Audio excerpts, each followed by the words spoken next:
Welcome to Ichiraku Ramen, and thank you for joining me for another journey into the world of shinobi. Before we begin, I want to give a huge thank you to everyone who listens, supports the channel, and enjoys these stories. Today's story is titled Naruto, Rise of the Emperor. In this story, Naruto's loyalty to Konoha was repaid with betrayal.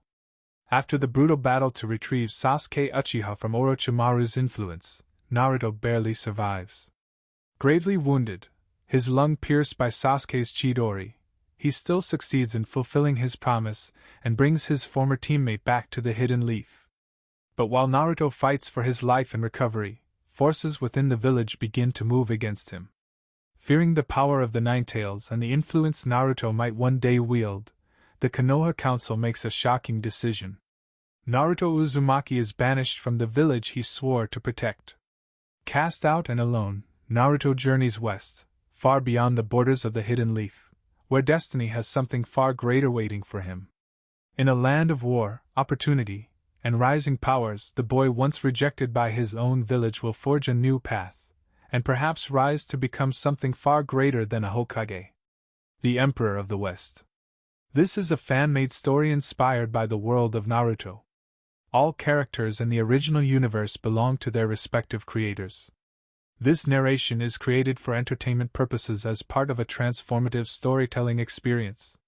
The story itself was written by Snafu the Great, and full credit goes to the original author.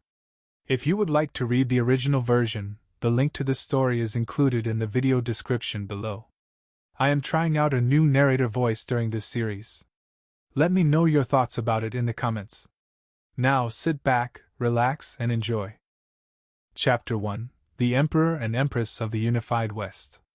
Naruto Uzumaki, it is regret that I must inform you that you are hereby banished from Konoha no Sado.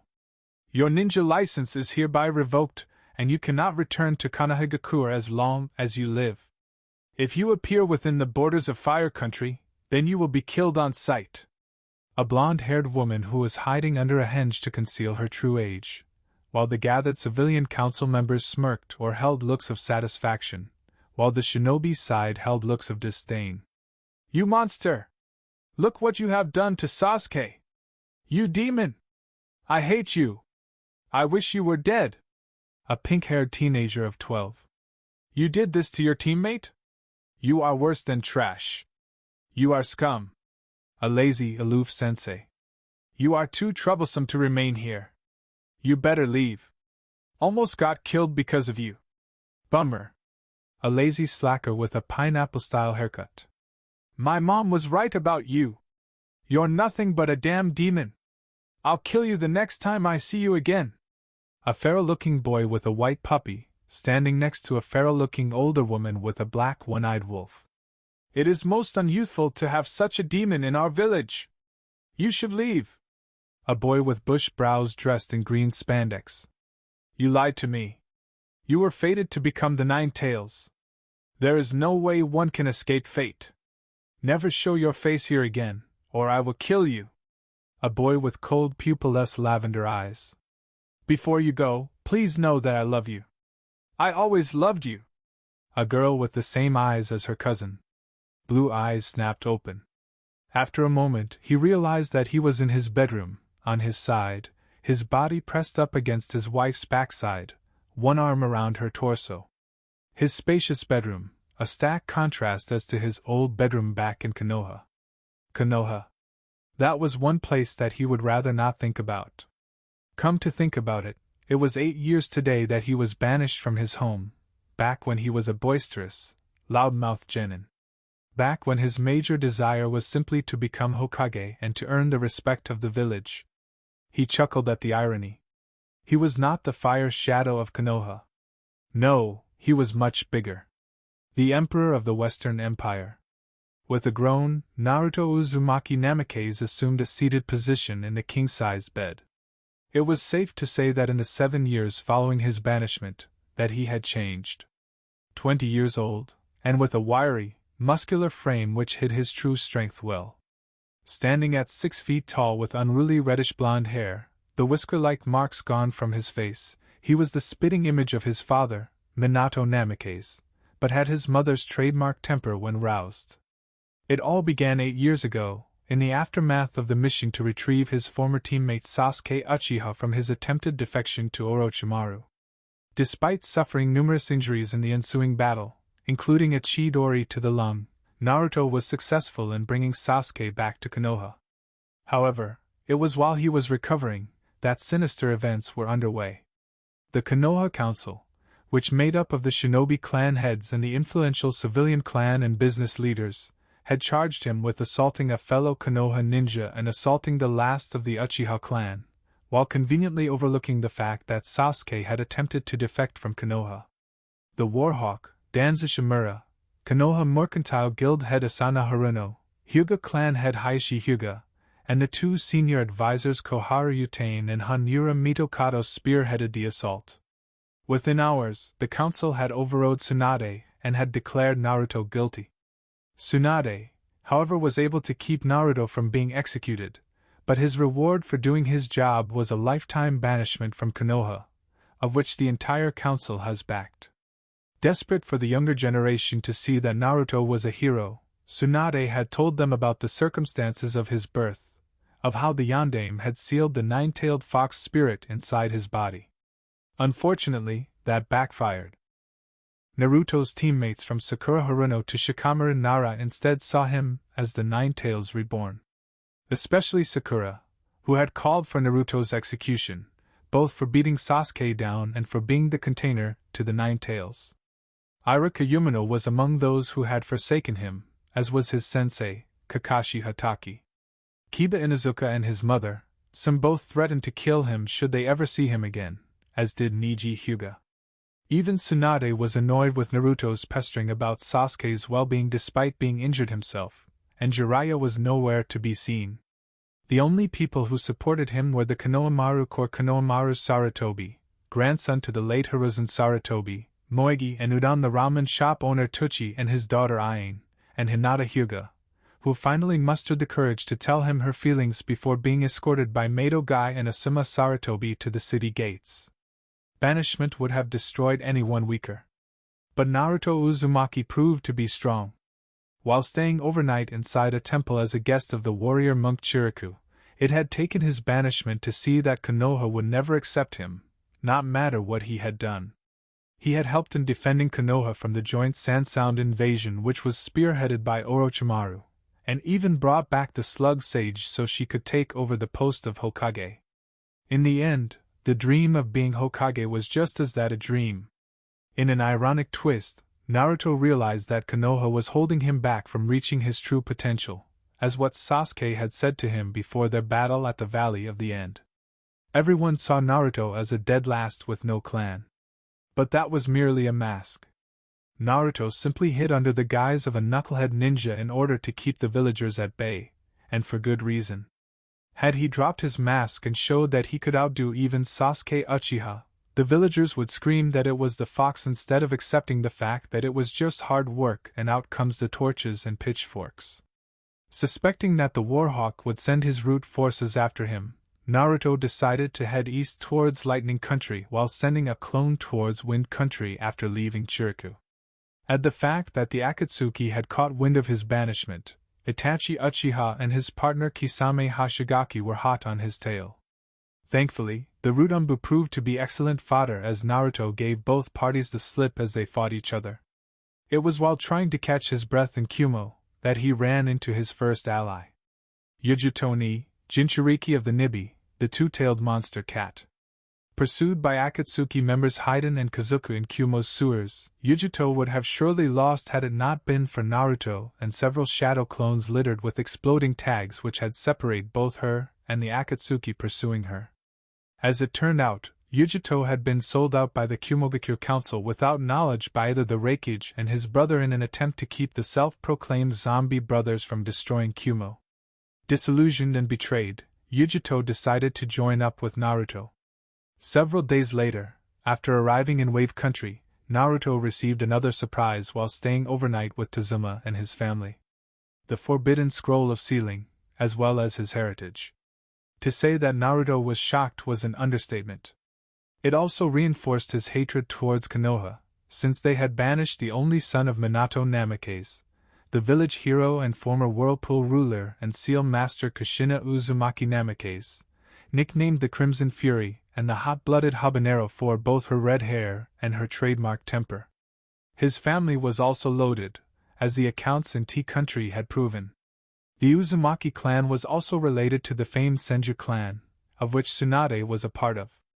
It was shortly thereafter that Naruto had adopted the family name of his father, thus becoming Naruto Uzumaki Namikaze.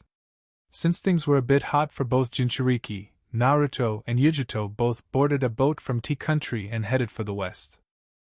As long as anyone could remember, the northern and southern halves of the west from the imposing Laja Mountains to the north to Tears Point to the south were locked in a constant state of war. Power-hungry warlords and daimyos sought to control the lands by any means. Whenever two sides clashed, the fields ran red with blood. The weaker daimyos were either overrun or killed outright. Even worse, whenever a warlord was killed, another would take their place in the ensuing power vacuum. Naruto and Yujito were both in Kimen when he got into a fight with several of the local warlord's men. The five brutes were attempting to rape a helpless woman one night, as she had been caught outside of the mandatory curfew ordered by the warlord. The warlord, one Rokenbungi Oda, was the strongest of the warlords, as he had the most territory. Simply put, given the way he had ruthlessly oppressed the people in his territory, he made Gato look like a saint. Knowing full well that Oda would soon come for him, since he had killed his men, Naruto took the fight to him. Naruto, along with Yujito and a number of shadow clones, invaded Oda's castle.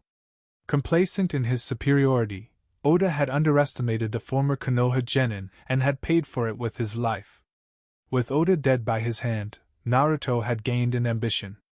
The people were suffering, civilian, ninja and samurai alike. With Oda's death, Naruto had also gained his land, which consisted of the soon-to-be imperial capital and all of the Kinkri region. After consulting Yujito and the Kyuubi about it, Naruto decided on a course of action: unify the lands and bring peace to the people. He had spent the first 3 months consolidating his power base in Kumen, which would soon become the capital of the Western Empire. Samurai and ninja flocked to his side in droves as Naruto lured them in with both his fighting prowess and his charismatic personality, promising them peace for the first time since the era of the Six Paths Sage. With that, the unification war had begun. The more ruthless daimyos and warlords who opposed Naruto's peace efforts challenged the underdog of a warlord, and were slaughtered to the last man. However, those who believed that Naruto could bring peace to the West came to his side, swearing loyalty to the young warlord. Soon, his army grew, consisting of samurai and shinobi alike.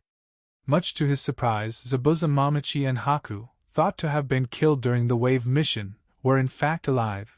His base of operations was in the forests of the southern continent. Zabuza was leading his own army consisting of refugees who fled during the bloodline purges, and upon finding out that the newest warlord was the same one he encountered years earlier back in Wave, pledged his support. Like his parents, Naruto was an expert in the Uzumaki style of Funijutsu, as well as the Uzumaki and Namikaze styles of combat. Also, aside from Yujito, Naruto had the Nine Tails to rely upon. Originally, the Kyuubi no Yuka looked down on the son of Minato Namikaze with contempt, but after seeing how hard he worked and his devotion to his friends, the fox grew to respect him, which was ironic since aside from Yujito, the Nine Tails was the one he could trust with his life. Proving to be a prodigy in the sealing arts, Naruto researched the seal which kept the Nine Tails imprisoned in his gut. It was shortly after his 14th birthday that he freed her from its prison, complete with all 9 tails of power. That's right. The most powerful of the tailed beasts was a vixen. The Nine Tails, whose name was Kitami, could have left Naruto and gone after Madara Uchiha, the one person who was directly responsible for the deaths of Naruto's parents, as well as sending her into a rage and attacking Konoha, but she was quite fond of the boy, and remained at his side, teaching him anything and everything about advanced combat, jutsus, and life in general. Even long before Naruto had freed her from the seal, Naruto taking to her teachings like a sponge to water. Aside from being trained by the Kyuubi, Naruto also learned swordsmanship from Zabuza. He also became interested in samurai swordplay and soon learned from them as well from a master samurai by the name of Sunsher, training with him as well as learning all and everything political, while he wasn't out on campaign. Naruto's major support base, however, would come from the people themselves. Naruto was finally seen for something other than being a Jinchuriki, and that was a hero. It took him 1 year to unify the northern continent, and another year to unify the southern continent under his banner. The final battle took place on the southern continent, if one would call it that. The opposing daimyos had surrendered once their armies had deserted in the face of the young warlord. With the Treaty of Ichiyama, the unification war was officially over. Peace had finally been brought to the lands at last. It was 3 days after the war was over that Naruto was resting inside his home, formerly that of Rokenbungi Oda, when he was approached by the leading civilians, nobility and clans from both shinobi and samurai. He had brought peace to the west, and now the people looked to him for further leadership.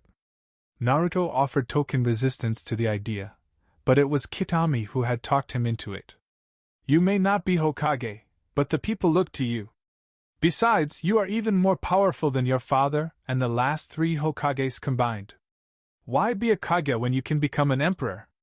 With that, Naruto had ascended from being a warlord to the emperor. Thus, the unified West, or the Western Empire, was born. Kitami was his chief prime minister, while Zabuza and Yujito retained their commands of their own elite units. Sunsher also served as part of his council. That was 4 years ago. Naruto kicked off the crimson covers and swung his feet over the edge of the bed before rising to his feet, wearing only a pair of pajamas pants and a sleeveless shirt. He stretched, which was followed by several morning calisthenics to work out the kinks in his muscles. As he stretched, he felt a pair of eyes on him, but he continued his calisthenics. He may have been the emperor, but he was above all things a warrior. When he was finished, his wife made her move. He didn't even hear her move when she got out of the bed. But he did feel her arms around his waist, her body pressed up against his. While she was still holding her, Naruto turned around and looked down at his wife. She was taller than she was back when they were both Konoha genin, standing at 5 feet 7, several months younger than he was.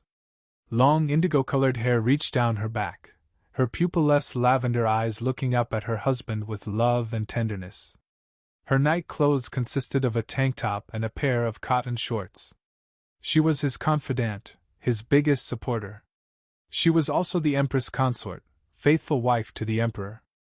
Good morning, Haim.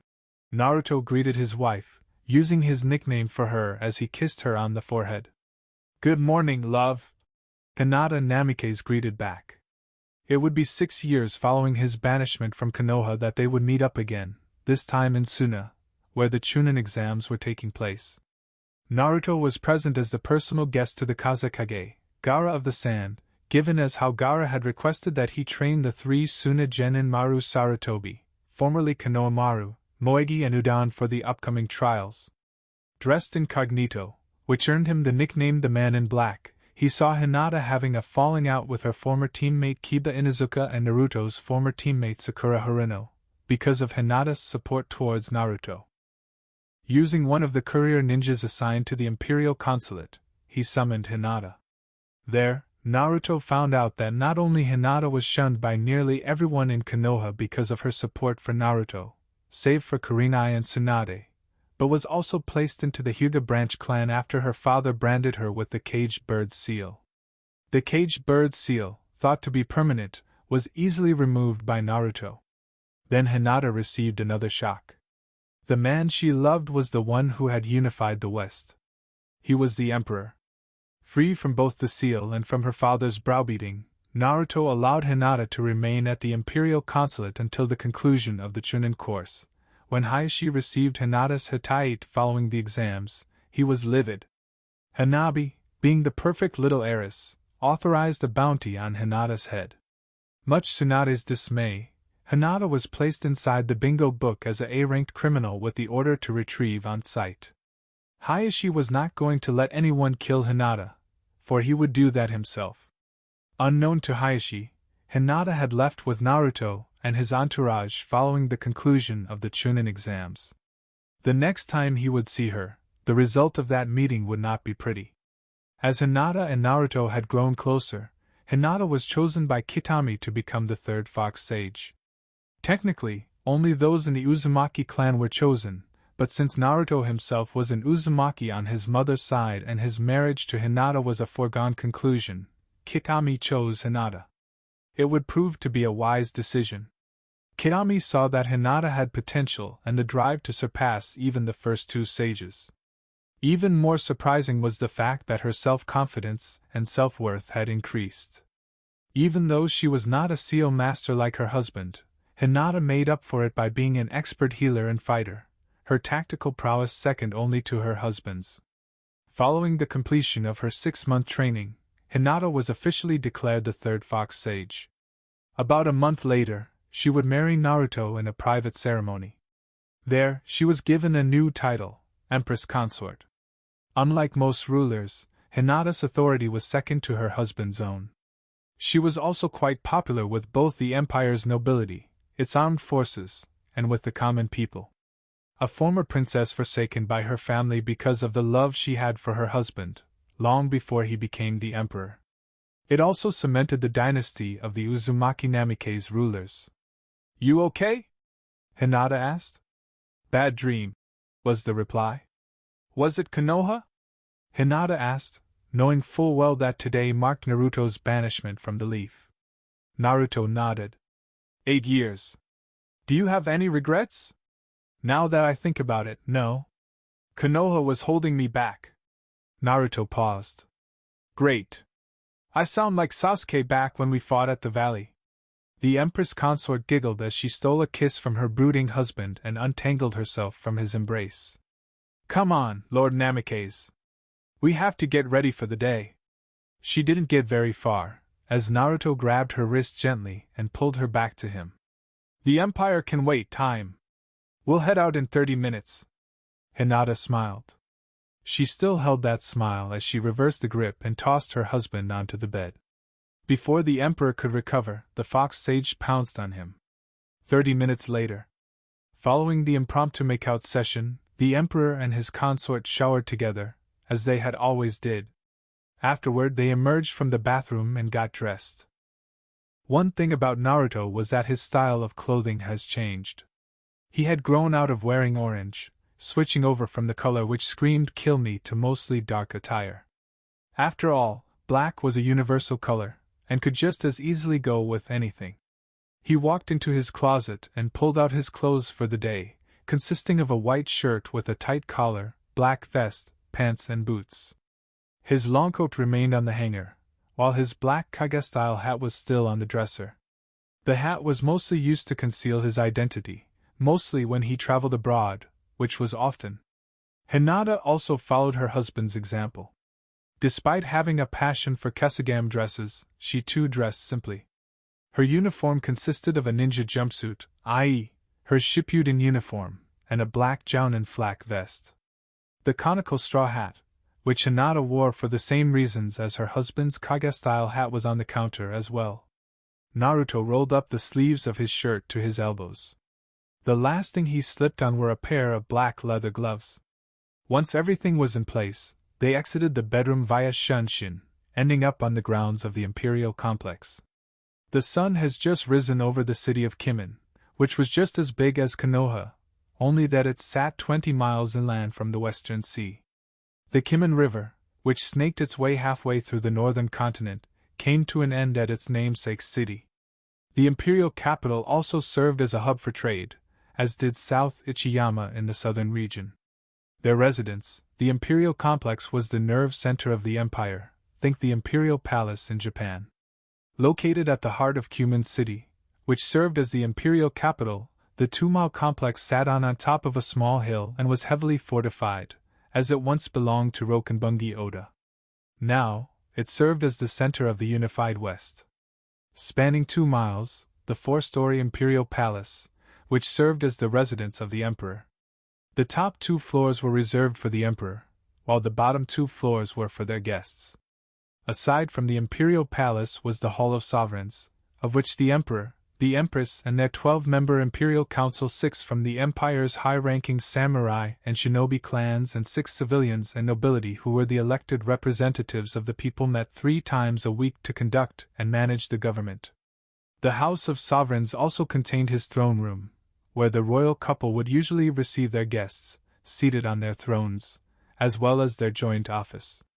Unlike the Konoha Council, in which the Hokage was more of a figurehead by the time Tsunade had assumed the mantle, Naruto held absolute power alongside Hinata. However, Naruto and Hinata were no tyrants, showing that they had learned their lessons well. The men and women that served on the council were not yes-men, but people who had fought and bled alongside with Naruto in the Unification War, and he trusted and respected them a great deal, as the council did the same. The Imperial Ballroom was located in a wooded section of the park. At the moment, the servants busied themselves in preparing for the Unification Gala, which was to be held by the end of the week, in which the Emperor and Empress would host what is the biggest event of the year. And at that time, the entire empire would be celebrating the peace and prosperity that their young emperor has brought them after years of non-stop war. Adjacent to the Imperial Palace was their private training hall, where he and Hinata would spar and meditate. Last was the set of barracks used by a regiment of ninja and samurai, also hidden in the wooded area of the complex, the ninja and samurai assigned to watch over the grounds of the complex. Arms linked, the royal couple strolled into the House of Sovereigns to start their day. The samurai that stood guard greeted their emperor, to which Naruto and Hinata responded with a nod. The chief advisor was waiting for them in the corridor.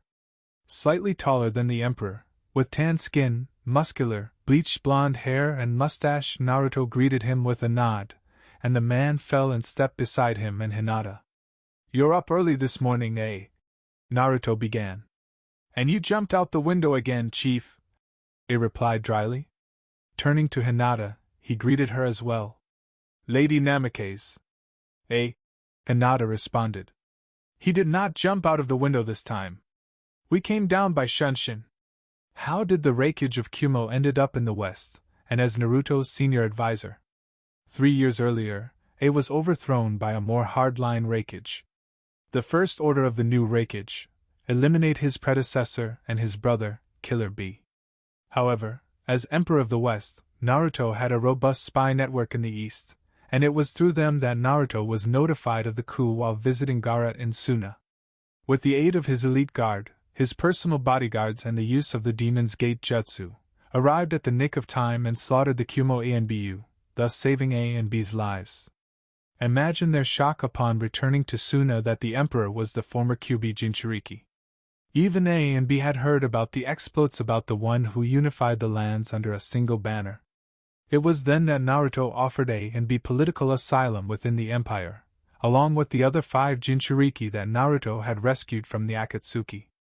A and B accepted Naruto's offer, with A serving as chief advisor to the young emperor, while B hung around the trading post of Rera, located 30 miles from Kumin.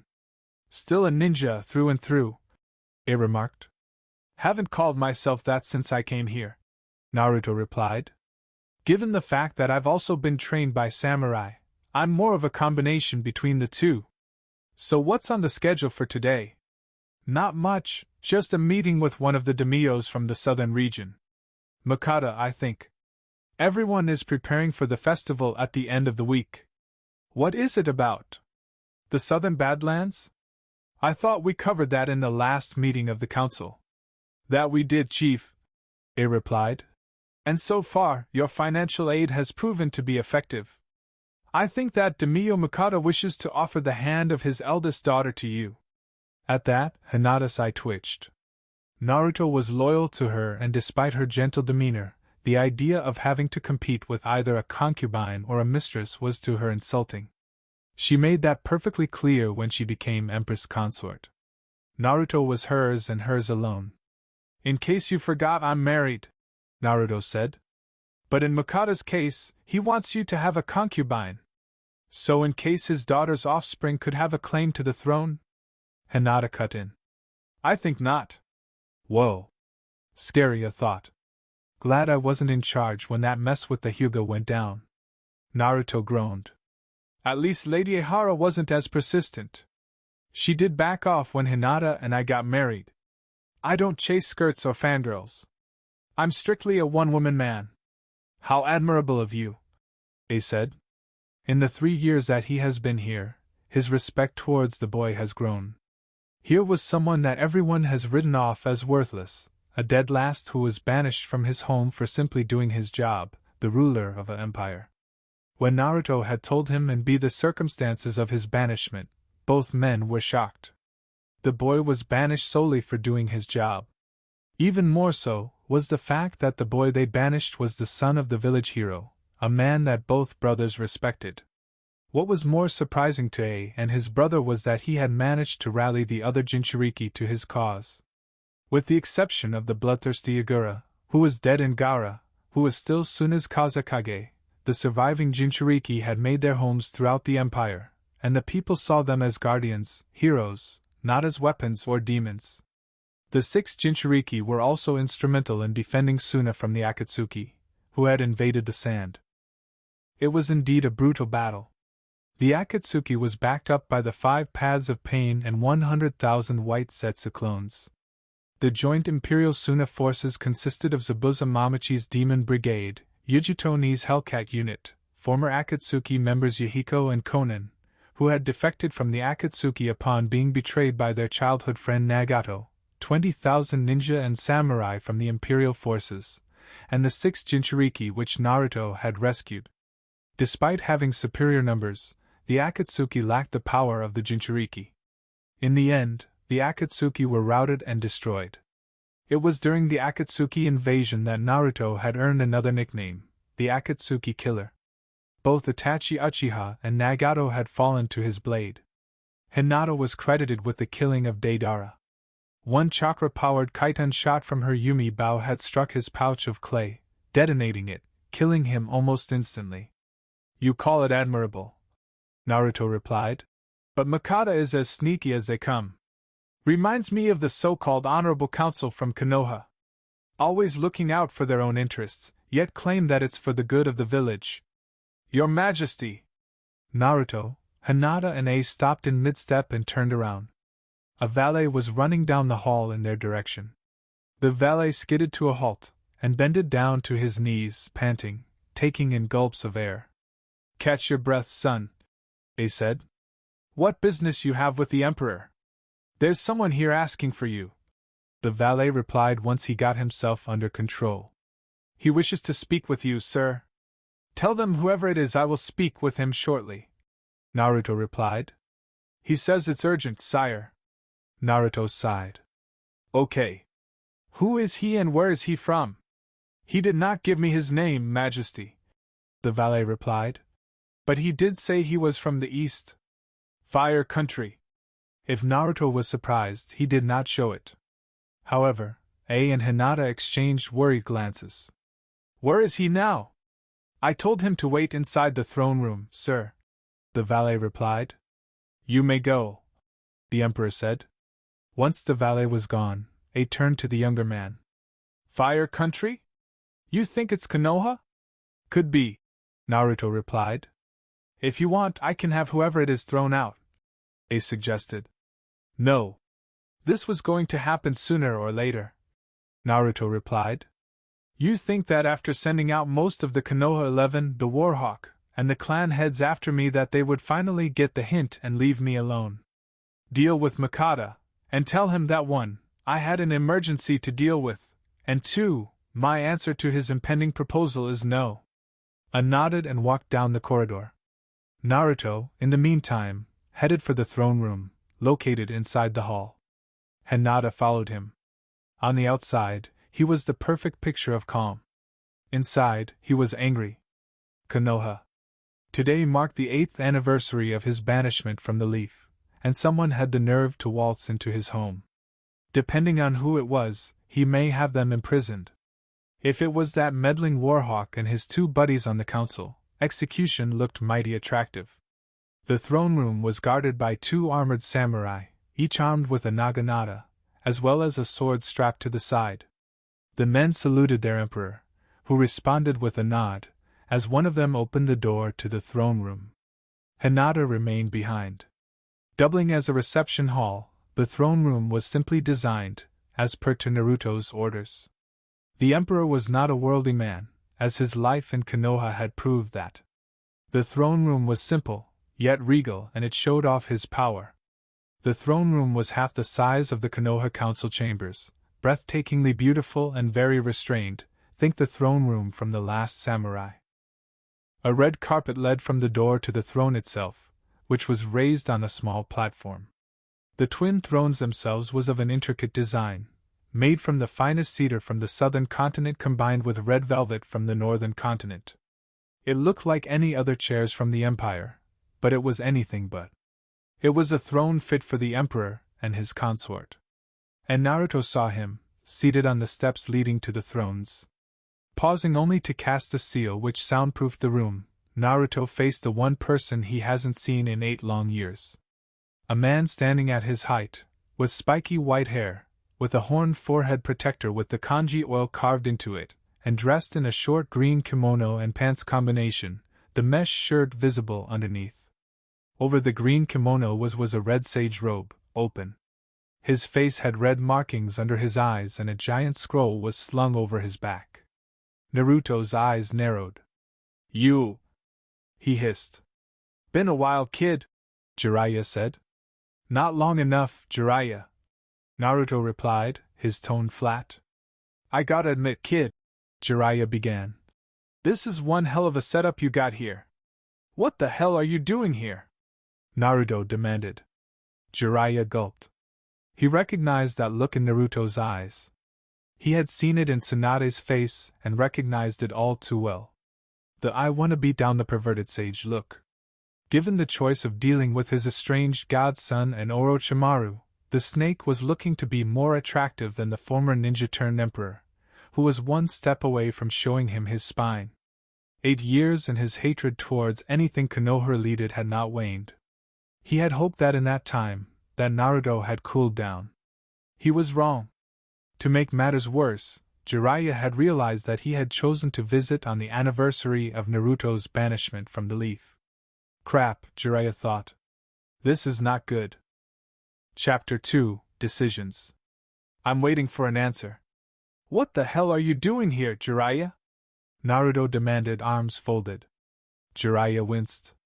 He had expected Naruto to call him pervy sage.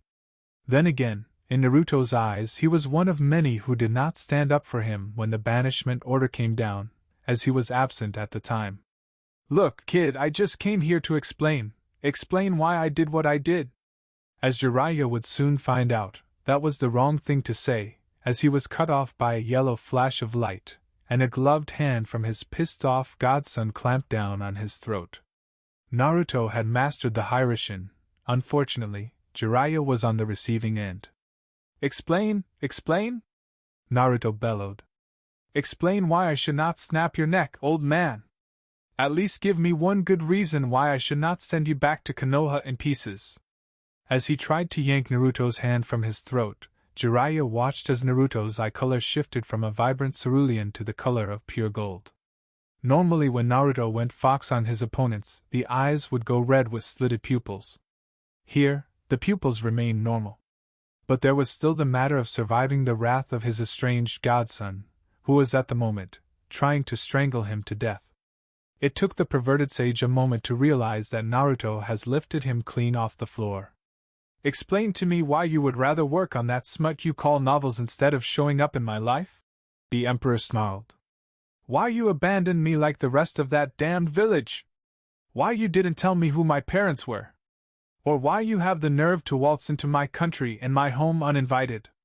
I'm sorry. Jiraiya managed to croak out. Please don't kill me. Jiraiya's eyes were starting to roll into the back of his head, his skin starting to turn purple. Seeing that having a dead body on his hands would be bad even for the Emperor, Naruto released him. The toad sage fell to a heap at the Emperor's feet, gulping down mass quantities of air. Despite his near-death experience at the hands of his estranged godson, Jiraiya felt he deserved it, for abandoning his godson in the aftermath of the Sasuke retrieval mission. Chakra-induced strength, Jiraiya said as he rubbed his neck. Tsunade would have been proud. Naruto ignored the comment. He walked past the hacking man and took a seat upon his throne. How did you find me? He asked, still angry, but not angry enough to show the older man what his insides looked like, his eyes still golden. Jiraiya shakily rose to his feet. You were last seen heading towards Wave Country from Cloud, after being seen leaving with the Two Tails. Never thought that you would end up here. You're also well known back east as the one who unified the West since era of the Six Paths, he explained. Since everyone here knows who you are, it was pretty easy to track you down. You still haven't answered my first question. Without saying that you wanted to see how your godson is doing, what are you doing here? Jiraiya flinched when Naruto pronounced godson with sarcasm. Minato and Kushina would skin him alive if they were still living if they had found out what their son had went through. Then again, open hostility from the former Konoha genin was something to be expected. I screwed up big time, Jiraiya began. I can honestly admit that now. For not being there for you when you were growing up and when you were banished, I am truly sorry. I see Minato in you, and because of that, part of me did blame you for his death. That was the main reason behind why I stood aside when the orders came down to retrieve the Uchiha. When I heard that you were banished, I decided to do the right thing for once. The Forbidden Scroll and your heritage, that was my doing. Ironically, the Forbidden Scroll once belonged to your father. Naruto's eyes widened in realization. It was Jiraiya who had tracked him down outside Wave while staying overnight with Tazuma and his family, and had delivered both the scroll and his heritage. Flashback. Wave Country, 7 years earlier. Tracking down Naruto was easy enough. He was friends with the bridge builder, who was more than willing to offer the banished ninja a place to stay for the night, before leaving the following morning. Sneaking in was easy enough, an open window inside Inari's bedroom, where the bridge builder's grandson and his godson were both fast asleep. Jiraiya simply stood there, watching Naruto sleep. Ever since hearing about the banishment upon returning to Konoha to report on the Akatsuki, he was disgusted at not only Tsunade for not trying any harder to stop the council, but at the council, both shinobi and civilian, who had decided to kiss the Uchiha's ass and banish him for being the Kyuubi Jinchuriki. He was even furious at the majority of his godson's former teammates, especially the pink-haired Banshee, who kept calling for his death, and that scarecrow of a sensei, who devoted more time in training Sasuke than the other two. More importantly, he was disgusted with himself for not being there when the order came down to retrieve Uchiha. He saw the looks of disgust on Naruto's teammates when Tsunade had told them about the burden he carried. It was after he had retrieved both Naruto's legacy and the Forbidden Scroll that he vowed that not only that as long as Naruto was banished, then he nor his spy network would not serve the leaf. After coming into contact with the Princess of Spring, who was shooting a movie in the Fire Capital, she was more than willing to offer him and his network political asylum once she found out about Naruto's banishment. Since leaving Konoha, Naruto was dogged by a squad of Root Anbu, as well as Hunter Ninja. Even Itachi Uchiha and his partner Kisame Hashigaki increased their efforts in trying to capture the Jinchuriki. But he was not known as the unpredictable knucklehead ninja for nothing, as he had used his shadow clones to keep his pursuers occupied. It was only through sheer dumb luck that Jiraiya had come across Naruto's location. For a moment, Jiraiya stood silent. Then he reached behind his back and retrieved the Forbidden Scroll of Sealing, as well as a smaller scroll, containing not only Naruto's birth certificate, but also the bank accounts of the Namake's family fortune, located in Tea Country, and placed it at the foot of Naruto's bed. The blonde ninja remained sleeping. His task done, Jiraiya left the same way he came. You got a lot of nerve showing your face here, Toad Sage. Jiraiya stopped in mid-step and turned around, finding himself face-to-face with Yujito Ni. Kunais in her hands, the former Kumo Kunoichi/Ichibi Jinchuriki was ready to attack. I'm not here to fight, Jiraiya said as Yujito advanced on him. The old hermit then recognized her. She was not dressed like a kunoichi, but there was her chakra signature. You're Yujito Ni of Kumo. Jinchuriki to the Nibi, the two-tailed monster cat. I'm no longer with the cloud, Yujito replied, stopping in mid-step. Without the knowledge of both A and Killer B, the council decided to sell me out to the Akatsuki. If it wasn't for the kid, I would have been captured, or worse. He told me everything. The Gaki and I are both Nukenin without a home. And because I owe him my life, I and the Two Tails will protect him from all threats.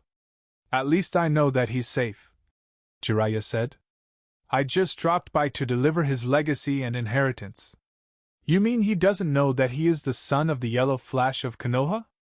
Off Jiraiya's surprised expression, Yujito continued.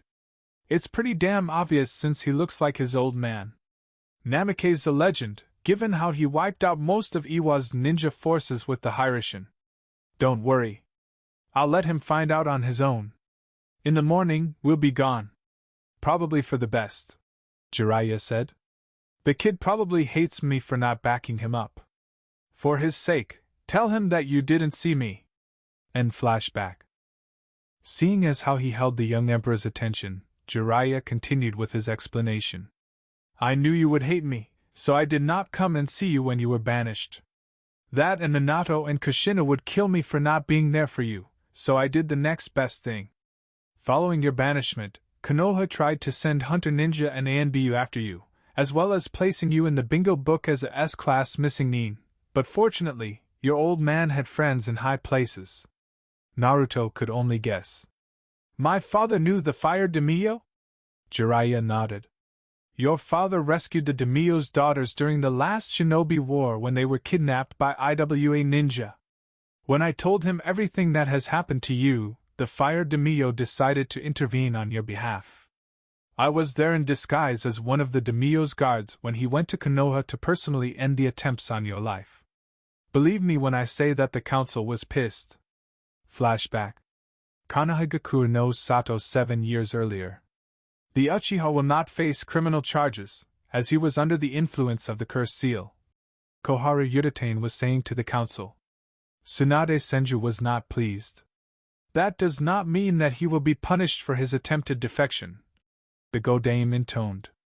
He will be placed under house arrest until I see fit that he will return to active duty, and will remain a genin for the next 3 years.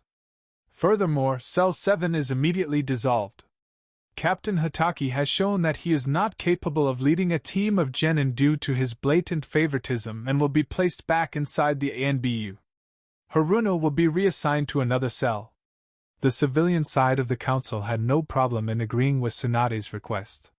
They were in a good mood, as they had finally gotten rid of the Kyuubi Jinchuriki, circumventing around Tsunade's authority in order to do so. Even more better was the fact that the majority of the Konoha 11 saw him as the Fox Reborn, meaning that it would be easy to get them to kill the container the next time they see him. Hamura Mitokado then spoke next. Our next order of business is the Kyuubi Jinchuriki himself. I propose that he will be placed in the bingo book as a S-rank missing ninja with orders to kill on sight. Turning to Tsunade, he cut her off, noting the furious expression on her face, his tones slightly smug. The boy is a danger. Who know what he will do? He is unpredictable, and now that he has been banished, he could take his revenge on Konoha. Turning to the council, he said, all those in favor of placing Naruto Uzumaki in the bingo book as a S-ranked missing ninja? Before a vote could be taken, the chamber's doors opened and the Daimyo's personal guard stepped inside, ready to execute their lord's will. Hayashi Hyuga was on his feet. This is a private meeting, he barked. You dare interrupt this honorable council? I dare, Hyuga. The Fire Daimyo intoned as he stepped inside, causing the Hyuga clan head to do a very uncharacteristic eep at his arrival. The old man's face showed genuine discontent of the council who had orchestrated the banishment of Minato's son, and the Hokage, who was helpless to stop them. The council and Tsunade bowed in respect of the ruler of Fire Country. Lord Daimyo, to what we owe the honor of your visit today? Hamura asked. The Daimyo looked around before he began to speak. I have received word from a very creditable source that this so-called honorable council are attempting to place a boy in the bingo book for the sole reason of being the Jinchuriki to the Ninetales. He deadpanned. At that sentence, the council chamber went silent. Their scheme was finally exposed. The Daimyo caught the looks on the council's faces. So, it is true. Hayashi was the first to quickly reply to the daimyo's accusation. My lord, while that alone is a valid reason, it is not the main reason, he stated. The daimyo turned to Hayashi. Do you think I am stupid, Hyuga? He asked in an ice-cold tone.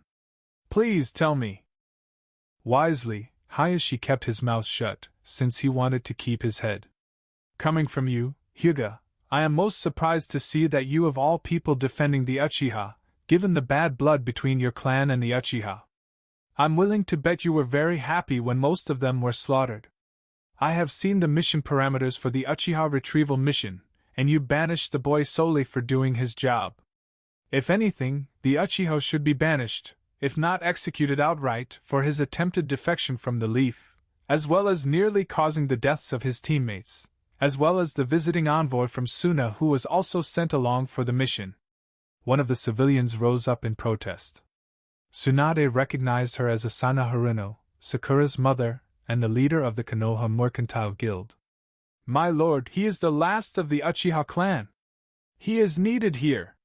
Advisor Yuditane verified it herself. The Uchiha was under the influence of the cursed seal. No. You value only the Uchiha's Sharingan to the point that this pathetic council will banish an innocent boy for something that was not in his control. The daimyo shot back, causing the council member to sit back down in fright. And concerning Yuditane's claim, it's a bunch of crap. Yuditane is not a seal master. That is just an excuse. The Uchiha left the village of his own accord, and you were more than willing to sacrifice your own ninja to bring him back. But back to the matter at hand. You banished the Uzumaki boy on trumped-up charges for using excessive force, yet he was more injured than the Uchiha. And now you wish to place him in the bingo book solely because he is the jailer of the Nine Tails. He began to count off on his fingers. 1. You had overridden the authority of your Hokage to have him banished, ergo you cannot label him as a missing ninja. 2. I see no reason to have him placed in the book, nor send Hunter Ninja after him, since he is not a criminal. The third reason is strictly political. Off their confused looks, the daimyo decided to explain. My counterpart in Wind Country spoke highly of the Uzumaki boy, as he had helped the Suna Jinchuriki, and also saw that he was wrong in cutting their military aid. The Princess of Spring Country, as well as the unified people of Wave Country, also hold the boy in high regards for his actions, as does countless others. My own influence will decrease should he is placed in the bingo book. The council knew what was coming. Danzu rose from his seat. My lord, please, the Kyubi Jinchuriki is a threat to the Leaf. He must be dealt with while we have the chance. The daimyo cut him off with a glare. If I remember correctly, Shimura, you do not dictate what I should do. I am the Lord of Fire Country. Not you. Are we clear? Yes, sir. Danzu grated as he slid back into his seat. Even the Warhawk knew better than to go against the Fire Lord. The Fire daimyo then made his judgment. While I cannot reverse the banishment orders, I can issue the following edict. Naruto Uzumaki will not be placed in the bingo book, nor will you continue to send Hunter Ninja after him. This is my final word on this matter. If I find out that he is placed inside or you continue to send your ANBU after him, not only will I have the entire Konoha Council civilian and shinobi executed for high treason against Fire Country, but Sasuke Uchiha will be executed as well. Any protests the council was planning on making instantly died in their mouths. They knew that the Fire daimyo was serious. Dead serious.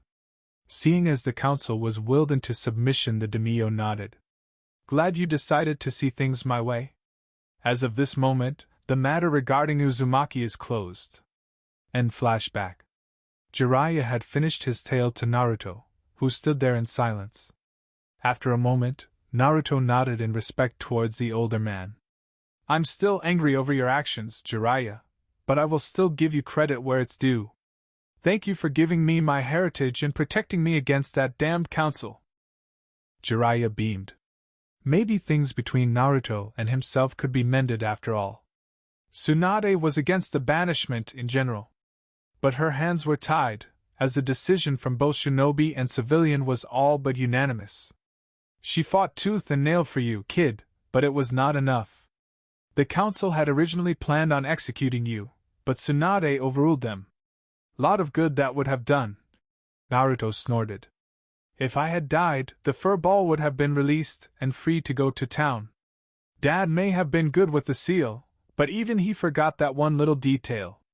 She should have done more, instead of caving into the council's demands of banishing me and kissing Uchiha's ass. Jiraiya saw that Naruto's eyes had turned back to normal. What's with your eyes? It's my bloodline, Naruto explained. A gift from you-know-who. The fox gave that to you. The Emperor nodded. I call it fox eye. Raising one hand, Naruto produced a Rasengan, while at the same time activating his bloodline. Then he pumped his wind-based chakra into the technique, causing the ball of chakra to shift into the shape of a Fuma shuriken. The fox eye basically allows me to unleash Senjutsu-level attacks. Given my enormous chakra reserves, it is indeed a formidable bloodline. Its power could rival even the Rinnegan and the eternal Magenkyu Sharingan. Before I got the fox eye, it would normally take 2 clones to help me with the Rasen Shuriken. Now I can do this with no problem. The former Konoha ninja banished the jutsu and returned his eyes to normal. Of course, the fox eye also has several benefits as well. Seeing as how I am a seal master like Dad, it increases the effectiveness of my seals 100-fold. Came in pretty handy when I dealt with Haiden and Kazoku. Plus, it also makes me immune from Jinjutsu, including the Magenkyu Tsukiyomi, and it nullifies the Sharingan's ability to copy any jutsu. Impressive, Jiraiya said. Naruto leaned back in his throne. Does Konoha know about me? He asked. Yes and no. Yes, they know about your exploits and deeds, as the one who united the West. Fortunately, with the exception of Suna and Mist, your identity is unknown. I haven't been back in Konoha following your banishment. Demio Fujikaze was nice enough to offer me asylum in spring after I explained everything to her. Yuki does have a kind heart. I can only imagine Konoha's reaction if they found out I was the Emperor of the Western Empire. Naruto muttered. Especially Danzu. He's a sneaky little shit that has dug himself deep within the leaf. Then there's Iwa and Orochimaru. Actually, speaking of the snake, there is another reason why I decided to come here to speak with you, Jiraiya said. At the same time, in Konoha, the reports from the border patrols looked grim. Lightning and Earth had closed off its borders. Even worse, rumors were coming in that the Raikage had been overthrown and replaced with a more hardline Kage. A and his brother, Killer B, were missing. Even more worse, said Kage had slaughtered most of the Lightning Demio's family, with the exception of a select few, who managed to escape. And to top it off, Iwa has a brand new Tsuchikage, following the suspicious death of Oniki. But that was not the worst of the news that had dampened Tsunade Senju's day. The worst news was that Kumo and Iwa had formed an alliance with Orochimaru and his Sound Ninja. That meant only one thing: war was inevitable. At the moment, the Godain was in a meeting with the Konoha Council. Ever since that day 7 years ago, Tsunade had come to despise the council for what they had done. No one, from the shinobi clans to the civilians, stood up for Naruto. Even worse, when she revealed Naruto's burden as the Kyuubi Jinchuriki in an attempt to see the kind of hero he was, the Konoha 11 with the exception of Hinata had turned their backs on him. She had notified the council of the recent events, and suffice to say, things looked grim for the Leaf. Against one of the major shinobi powers, they stood a chance of survival. But against 2 major shinobi powers who both have a grudge against Konoha and a rogue sage hellbent on destroying the Leaf, the situation looked grim. Tsunade called for silence. It's apparent that this is going to be a 3-on-1 battle. If by some miracle we manage to survive, then it will take years for Konoha to rebuild its forces. What we need is another force involved. To everyone's surprise, Danza Shimura nodded in agreement. Although I hate to admit it, Lady Hokage is right. The Warhawks/Root Commander seconded. The Leaf needs another ally if we plan on surviving this war. I for one do not wish to see Konoha lost to the ages. Inoichi Yamanaka spoke next. The idea of an alliance sounds feasible, But who in the elemental nations would join us?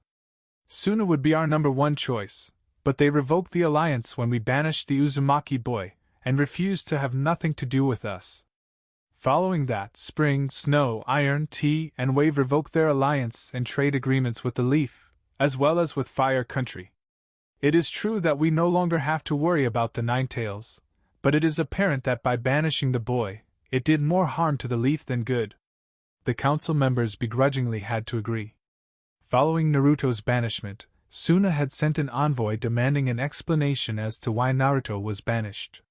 The time was extremely bad on Konoha's part, as there was a citywide party celebrating Naruto's banishment in full swing.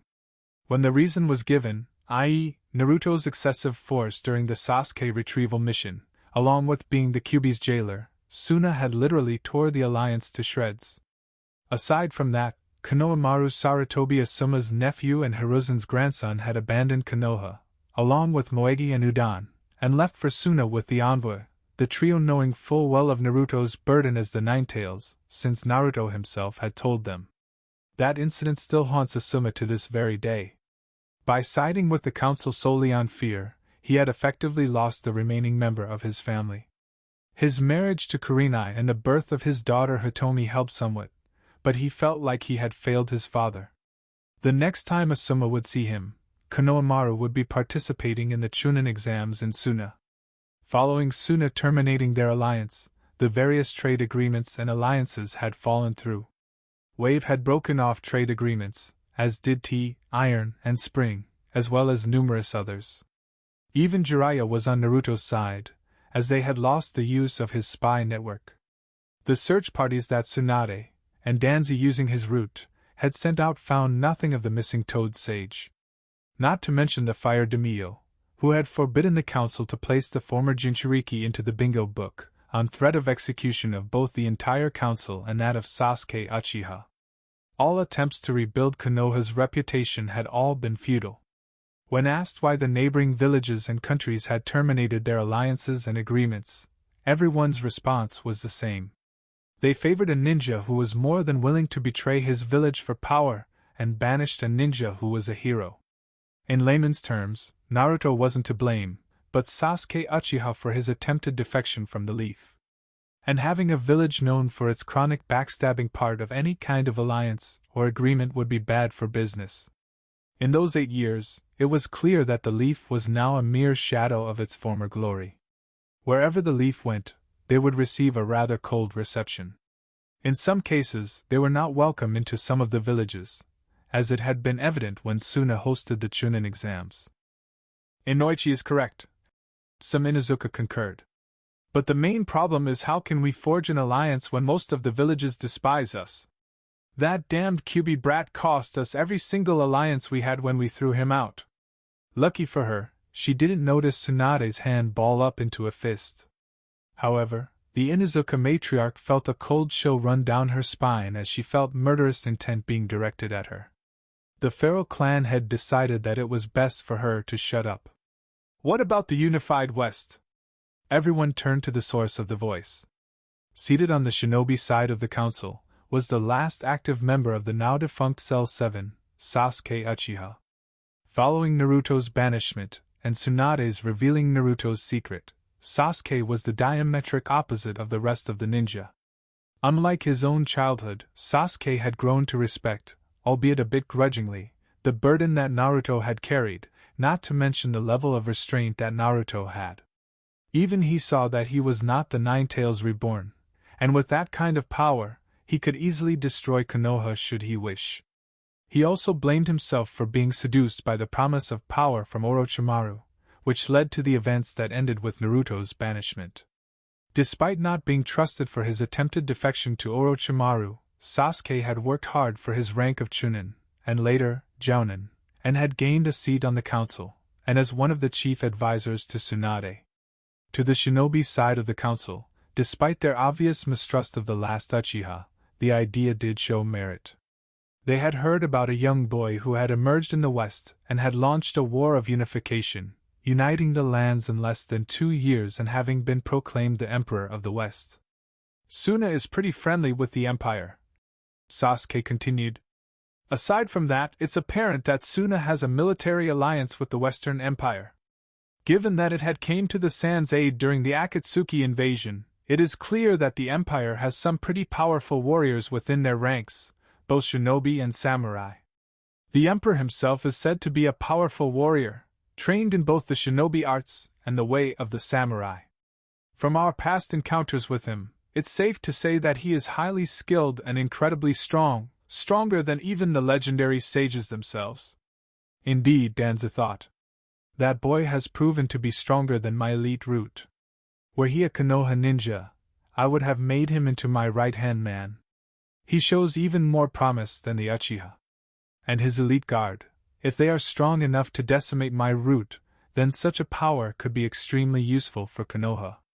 As to the rumors of the Emperor himself being a skilled and powerful warrior, several of the shinobi clan heads, higher-ranking jounin and special jounin can attest to that fact, albeit painfully. It had all started 2 years ago, when Akatsuki members Haiden and Kazuku slaughtered the warrior monk Ichiraku and his fellow monks inside their temple. The Emperor himself, who was on an inspection tour of the Pekora merchant houses with the Shinzens and traveling incognito, personally intervened. Tracking down Haiden and Kazuku near an underground bounty station, the Emperor brought Haiden's Jashin ritual and curse jutsu to a halt, thus saving Asuma's life. As Kazuku and Asuma watched in complete shock, the Emperor nullified Haiden's immortality with a special set of seals, right before severing his head from his body, killing the foul-mouthed priest/ninja. Then he turned his attention to Kazuku, destroying each of his hearts before severing his own head as well. To add insult to injury, he collected the bounties on both men. Moments later, the Ino Shikacho trio arrived. Assuming the worst, they attacked the man in black, only to be sledgehammered back.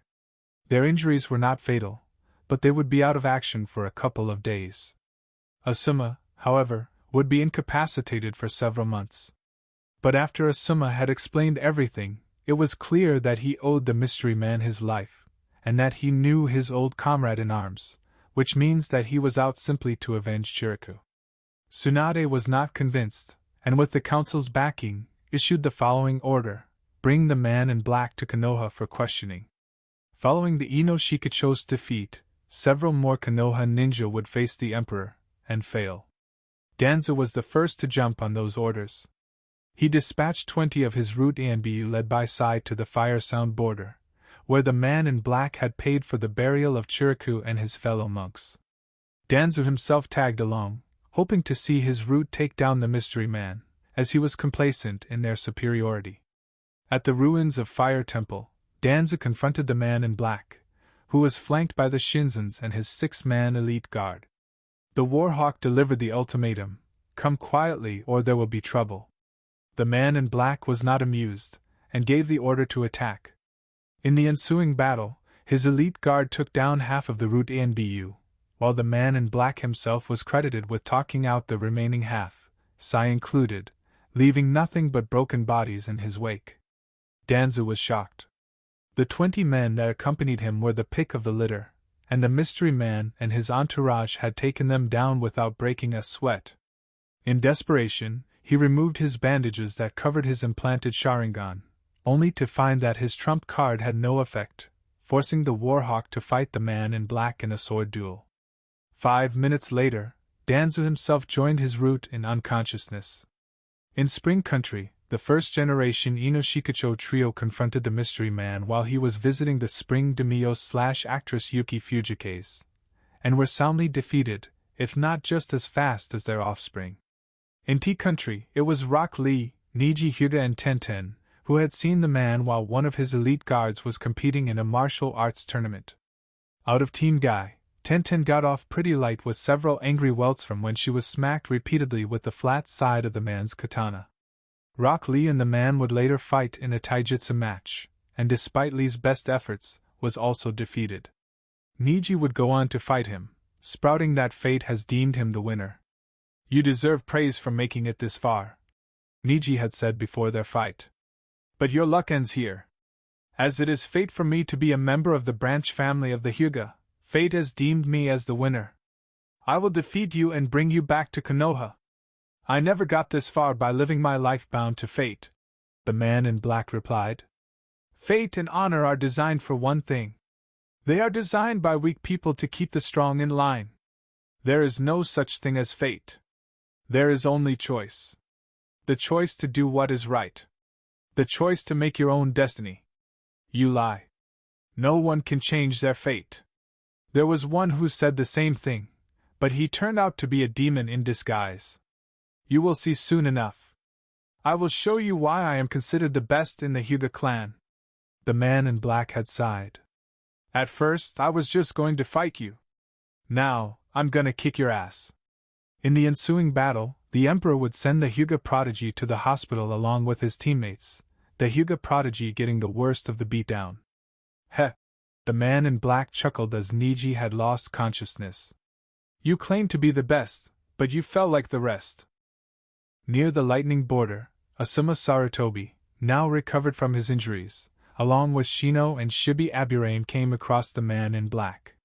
Fortunately for them, they did not fight him, having decided to hide in the shadows as they watched the man in black fight both Itachi Uchiha and Kisame Hashigaki. The two Akatsuki had been given new orders from Nagato, seeing as how Naruto has disappeared, retrieve the renegade Miss Jinchuriki Utakata. The three Konoha jounin watched as the man in black, supported by three of his elite guards, faced down the renegade Uchiha and his partner. Or rather, the man in black did. It was during this battle that the three had gotten some vital information about their opponent. 1. His sword had the ability to split in two. 2. It was more than a match for Kisame's Samahata. 3. Itachi's Magenkyu Sharingan proved to be ineffective against the man in black. It also explained the reason why the Sharingan was not effective to Danzu. Nice try, Uchiha, the man in black had said. Your Magenkyu is no match for my bloodline, if I can be so modest.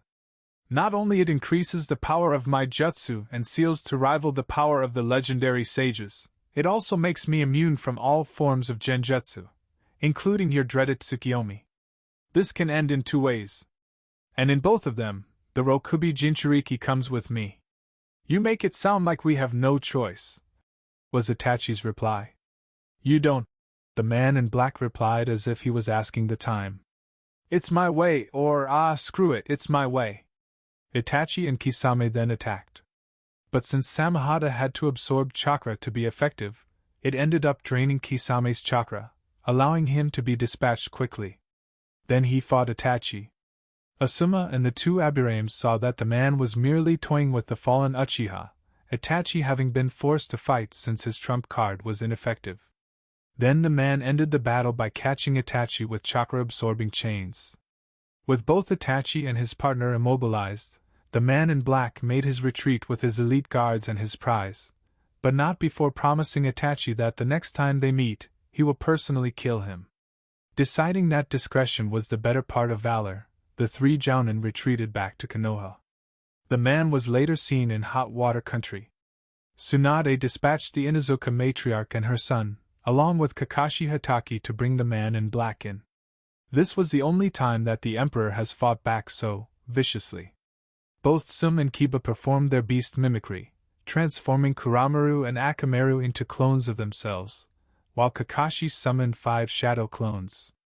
The two Inuzuka and Kakashi found out the hard way that the man was very skilled in taijutsu. First, he disposed of Kuramaru and Akamaru in a specialized net created to drain chakra, before turning his attention to the three jounin. In the end, Kiba ended up with a broken nose and jaw. Sum also had a broken nose and a broken collarbone. But Kakashi had it the worst. 6 broken ribs, his jaw and nose broken, 1 ruptured eye socket, his right hand and leg broken, and the Emperor's boot up his ass. Literally. The 3 ninja were found by a backup group of ANBU and had to be carried back to Konoha. Kakashi was unable to sit right for 3 weeks. With the Inuzukas and Kakashi down for the count, it was up to Anko Mitarashi, Meido Gai and Hayashi Hyuga. This time around, a 10-man squad of ANBU came along to assist.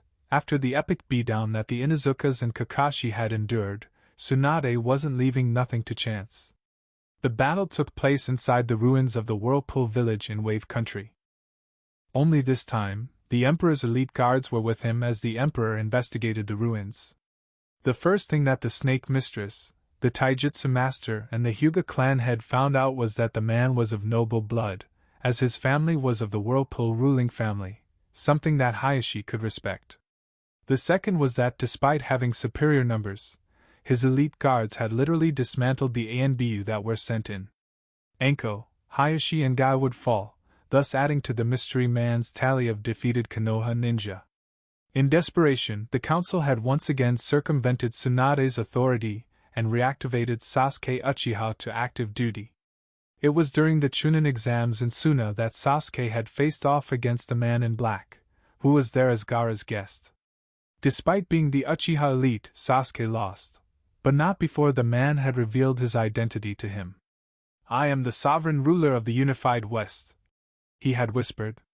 "The Maverick Emperor, the Crimson Fury of the Empire," the man had said right before knocking him out cold. Upon returning to Konoha, the battered Uchiha gave his report to the council. Naturally, the council did not believe him. Only when a visiting Pekora merchant had verified Sasuke's testimony did Konoha back off. The last thing they wanted was an irate emperor declaring war over a misunderstanding. A war which could easily lead to Konoha's destruction. The one thing Sasuke found strange about the emperor was the fact that he knew exactly how the Konoha ninja fought. He outsmarted both generations of the Ino Shikacho trio, took apart Danzu and his root Anbu, countered the Hyuga's Juken, outfought both Guy and Lee, brutally took down both the Inuzuka matriarch and her son, sent Kakashi to the hospital numerous broken bones and the inability not to sit straight for several weeks, left Anko with a concussion, and was able to defeat even himself in battle. Even more amazing was that he defeated Itachi and his partner, something that even he was unable to do. After talking it over with Shikamaru and his father, all three came to the same conclusion. The emperor was highly skilled in weapons combat, as well as ninjutsu and taijutsu. His fighting style was direct, professional, and in some cases, incredibly brutal, designed to maim or even kill, and his tactical prowess was flawless, meaning that the emperor could easily be a SS-rank criminal with an order to flee on sight should he was placed inside the bingo book. But the emperor was holding back in all of his fights. It showed that the emperor was courteous enough not to kill them, but showed that he was the wrong person to cross in a fight. Unknown to Sasuke, both Shikamaru and his father had suspected that the emperor could have spies in Fire Country, which explained how he was able to defeat them so easily. Or maybe the emperor himself was connected to Konoha in some way. Shikaku had ordered his son to keep silent on the matter, until they got some more proof concerning the man in black. Unfortunately, the Akatsuki did not get the memo. When the Akatsuki had invaded Suna 2 years earlier, the Western Empire came to Suna's aid. The battle lasted for only 3 hours, but in the end, the Akatsuki was routed and destroyed to the last man. The Jinchuriki that the emperor had retrieved had played a major part in the battle, not to mention that 2 of the founding members of the Akatsuki had fought on the emperor's side. Since the Akatsuki desired the power of the tailed beasts, the emperor simply gave it to them, in spades. Sasuke was among the 10 Konoha ninja along with Tsunade, Asuma, Kakashi and Ino that went to Suna to offer aid in an attempt to get back on their good side, only to find that the battle was over. Despite the fact that over half of Suna was left in ruins, all Akatsuki members from Nagato, who had been corrupted, to Madara Uchiha himself were killed. However, before throwing the Konoha ninja out, Sasuke was allowed to see the body of his brother, Itachi Uchiha. Sasuke was of mixed emotions when he saw the body of Itachi next to that of Madara. The murderer of the Uchiha clan was finally slain, but he was upset that he did not do the deed. Now, he truly was the last of the Uchiha. One memory stood out in particular. He saw the emperor, who was clad entirely in black, complete with a solid black Kaga's hat to conceal his face, walking alongside a shorter woman, her face concealed by a conical straw hat, and Gaara in his battle uniform. When Tsunade asked who the mystery man was, their escort, who just so happened to be a battered and bruised Konoha Maru Sarutobi, now Maru Sarutobi and Asuna Chunin, simply said that he was the Western Emperor, the woman was his wife, and an ally to Suna. "I don't like it," Hayashi Hyuga said. Why the Empire? We know close to nothing about their military, let alone their resources or economy. What if the Emperor refuses? Or forces Konoha to serve him? Everyone inside the council chambers knew that Hayashi Hyuga was a proud man. Too proud. His distrust of the Emperor ran deep. The battle down at the Whirlpool ruins had all but knocked him off his glorified pedestal, leaving him even more colder and more bitter. He thought that just because he was the clan leader, that he could easily do what his nephew, a member of the branch family, couldn't. The flaw of your own power is arrogance, the Emperor had told him, right before punching the word JR into his forehead. This was after when he explained to Anko the reason why Hinata was not out here was that she was still a weakling in his eyes. The only time Hayashi could leave the compound afterward was when he had his forehead covered. It took 3 weeks for the bruise to finally fade. Anko, despite her own injuries, always rubbed it in the face of the stoic Hyuga, that he was better off behind the desk instead of out in the field. But the biggest slap to the face up to date was during the Chunin exams in Suna.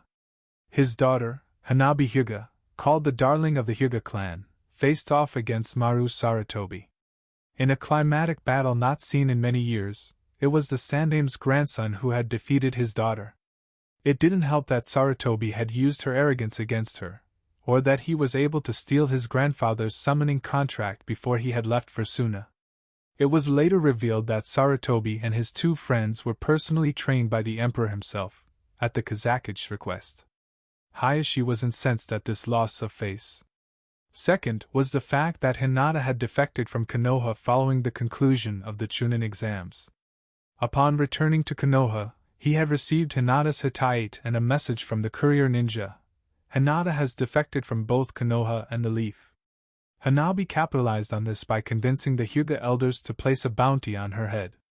Hinata was also placed inside the bingo book as a A-ranked missing ninja. It would be a year later before Hinata would resurface. When she did, she was with the Empire. In Hot Water Country, Niji and Hanabi Hyuga would encounter her after she had beaten 10 of the Hyuga main branch ninja. Hayashi remembered that incident all too well. Those 10 main branch members were the ones who had ridiculed Hinata and harassed Hinata when she was given the caged bird seal and shoved into the cadet branch.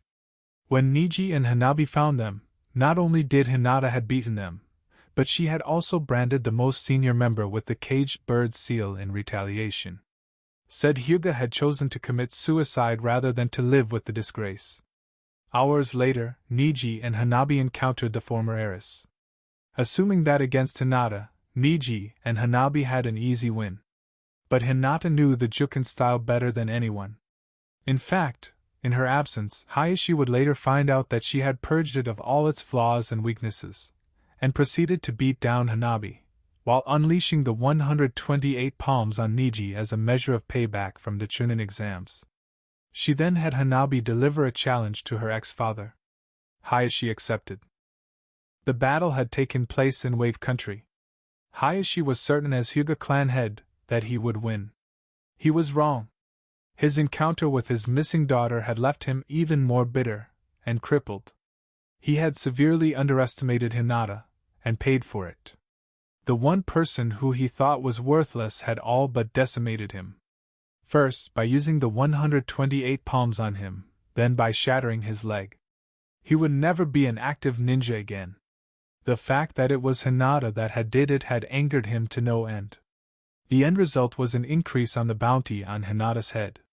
However, the Emperor retaliated by placing a bounty not on Hayashi's head, but on Hanabi. And it was 3 times as much as the bounty on Hinata's head. Fearing that even the Konoha ninja would take his remaining heir, Hayashi decided to back down and the bounties on Hinata and Hanabi were lifted. Your discord is duly noted, Hyuga, Tsunade remarked. Still, Advisor Uchiha does have a point. Should we get the Emperor on our side, then this war could end before it can start. What else do we know about him, aside from the fact that he took out most of our seasoned jounin and clan heads? I was at the Pecora merchant house at the capital, Asuma began. And from what I've heard about the Emperor is that he treats his visitors with great care and respect.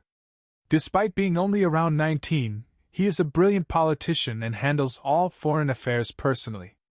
Given the fact that they have merchant houses all over, their economy is excellent. He also has a reputation for honor and fairness. So much so that Waterfall and Smoke, both traditional enemies, appealed to him to settle a dispute. Can't hurt to try, Tsunade said. I will summon Captains Hitaki and Sarutobi and have them lead an envoy from here to the west. Any other business? Silence. This meeting is adjourned. No. Naruto, please. I said no. Naruto snapped. Have you any idea what you're asking me to do, Jiraiya? You're asking me to defend a place that saw me as the Nine Tails, instead of the hero my father wanted me to be. If anything, I'll be glad to see the snake and his buddies raze that damn place to the ground just so I can piss on the ashes. Jiraiya blinked. You know that Orochimaru is planning to attack? The young emperor nodded. You're not the only one with an impressive spy network, Jiraiya. That was one of the things I picked up from you. Ever notice those merchant houses that surfaced recently? The Toad Sage nodded. The Pecora merchant house? I've seen them around. Aside from serving as a mercantile guild, some of them also serve as spies serving my empire. Naruto explained. I got locations in Suna, Kumo, IWA, and even in the Fire Capital. The ones in Kumo and IWA contain my spy network. Kumo overthrew A 3 years earlier. I rescued both him and B and offered them sanctuary here. Whether you like it or not, there is another war on the horizon, Jiraiya replied. A fourth shinobi war. And if Orochimaru or IWA find out who you are, they will come for you. I know you want to protect your people and country, kid, but you can't fight fate. Naruto scoffed. You sound a lot like Niji. He said the same thing during the Chunin exams, and down in T country. There is no such thing as fate. There is only choice. It was Kokoha's choice to banish me. It was Tsunade's choice to reveal my secret to the Konoha 11. And it was my choice to unify the lands. And you got a choice now, the Toad Sage said in a calm voice, not noticing that Hinata has slipped inside the throne room. The choice to prove that you are better than Konoha. The choice to prove that you are better than me. I know you, kid. You never let your hatred cloud your judgment, nor you never left your people in their darkest hour. He approached the throne and placed one hand on his former student's shoulder. Prove it to Konoha. Prove it to them that you are not what they say you are. Naruto brushed Jiraiya's hand off his shoulder and turned away. Jiraiya did bring up some good points, but his bad experiences in Konoha far outweighed the good. He fought in the Sunasand invasion and was still scorned. He brought Tsunade to Konoha to be the Godame, and was shunned. To top it off, he retrieved Sasuke Uchiha and was rewarded with banishment backed by both the civilian and shinobi councils, and betrayed by those he thought were friends. All except Hinata. What about Hinata? Are you willing to let her die? Naruto's response was simple. Why don't you ask her that yourself? She's right behind you. Jiraiya turned around and found himself face to face with a smug Empress consort. Even more surprising was that he could sense her chakra levels. Since Jiraiya was a sage, he recognized that aura as one of sage-like power. Another thing that Jiraiya noticed was that Hinata looked, well, hot. With beauty like that, men were more than willing to go to war for. Hello, Toad Sage, Hinata greeted dryly, taking note of the red handprint on his neck. You're the one from Fire Country, I take it? Wah, Hinata, how? I think I should explain, Naruto said as Hinata walked past him and took a seat on the throne. 2 years ago, Suna was hosting the Chunin exams. Gaara had asked me to train Maru, Moegi, and Udan for the exams. Hinata was there along with Kiba and Sakura. Flashback. Sunigekure no Sato, Wind Country 2 years earlier. From his position, Naruto watched the confrontation near the village's gates. He recognized Team Kurenai as well as Sakura and Kakashi. The older people were acting as chaperones for the Konoha genin participating in the tournament. We might not be able to see how the genin are doing until tomorrow, Kiba had said to Hinata. How about once we get settled in, we check out the sights? Hinata was starting to get irritated. For the last time, Kiba, my answer is no. It was at that moment, Kiba exploded. The dog ninja grabbed Hinata and forcibly spun her around. Why do you still care for that demon? Kiba shouted. He was banished because he is the Kyuubi incarnate. You heard Tsunade yourself. He can't come back, and if he does, I'll kill him myself. From his hiding spot, Naruto's eye twitched. He was about ready to neuter the dog lover when Hinata quickly responded. Wham! Kiba staggered back from Hinata, the latter having smashed her palm into his breastplate, causing him to double over and lose his lunch over the deck. Touch me again, Inuzuka, and I'll do more than make you puke your guts out, Hinata said, her voice like steel. Get it through your thick skull. I don't like you that way. Before Kiba could try to respond, Sakura decided to give it a try. Hinata, you need to let go. Face facts. Naruto will not, no, cannot return to Konoha, she said, placing one hand on the former heir's shoulder. He's not welcome there anymore. Not after what he did to Sasuke. Hinata brushed Sakura's hand off her shoulder. That's rich, coming from you. He was only banished because he did his job, she replied, staring down the young medic in training. You of all people should have been trying to defend him, since he saved your life twice. But you chose to kiss the Uchiha's ass like the fangirl that you are. You, Kiba, Ino, Niji, Shikamaru, and everyone else, all of you betrayed him. That's why he is not welcome there anymore. Excuse me. Naruto watched as Hinata stomped off in the direction of the hotel. A small smile crept across his lips. Even after all this time, Hinata had defended him. Ignoring the screaming Sakura as Kakashi and Shino held her back, Naruto made his way back to the Imperial Consulate to prepare. End flashback. It was the same time that Sasuke challenged me to combat. Naruto continued. As you probably know, I've had past encounters with the Konoha ninja following the incident with the Akatsuki attacking the fire temple. I tailed Hinata for the past couple of days, getting her schedule down. Wasn't easy, but I managed to use one of my courier ninja to summon her to the Imperial Consulate. Flashback. Imperial Consulate Sunagakure Branch. Hinata showed the scroll containing the Imperial insignia of Fox Head with a swirling whirlpool in the background. To the guards at the front gate, and they allowed her to pass without incident. Hinata was led to the reception room, where Naruto awaited her arrival. The one thought that was going through Hinata's mind was who would want anything to do with her, especially one from the Western Empire. Of course, that train of thought came to a halt when she was led into the reception room, where she came face to face with the man in black, the same one that has beaten down the majority of the Konoha 11, several clan heads, her father included, Special Jounin and one meddling warhawk and his personal root Anbu. His face hidden under the black Kaga-style cap, Naruto sent Hinata's escort away. Turning to Hinata, he said, Do you know who I am? Hinata nodded. Yes. You're the one that has beaten most of Konoha's top ninja, she replied, not recognizing Naruto. It's a bit more complicated than that, Hinata, Naruto replied, one hand reaching for his hat. Hinata's eyes went wide as she recognized Konoha's most hated ninja. The same one that she had defended all these years. The whisker-like marks were gone, he was taller, and his hair had taken on a reddish hue, but it was still Naruto. Naruto! Naruto nodded, smiling broadly. Yeah. It's me, Hinata. Hinata's reaction was instant.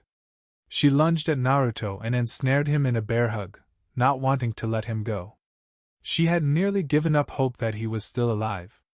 But here he was, alive and in the employ of the Western Empire. Naruto returned the hug, his chin on the top of Hinata's head. It's okay, Hinata. It's okay. After prying Hinata away from him, the former Genin-turned-emperor and the former heiress took a seat on the couch. Hinata, I owe you an apology, Naruto began.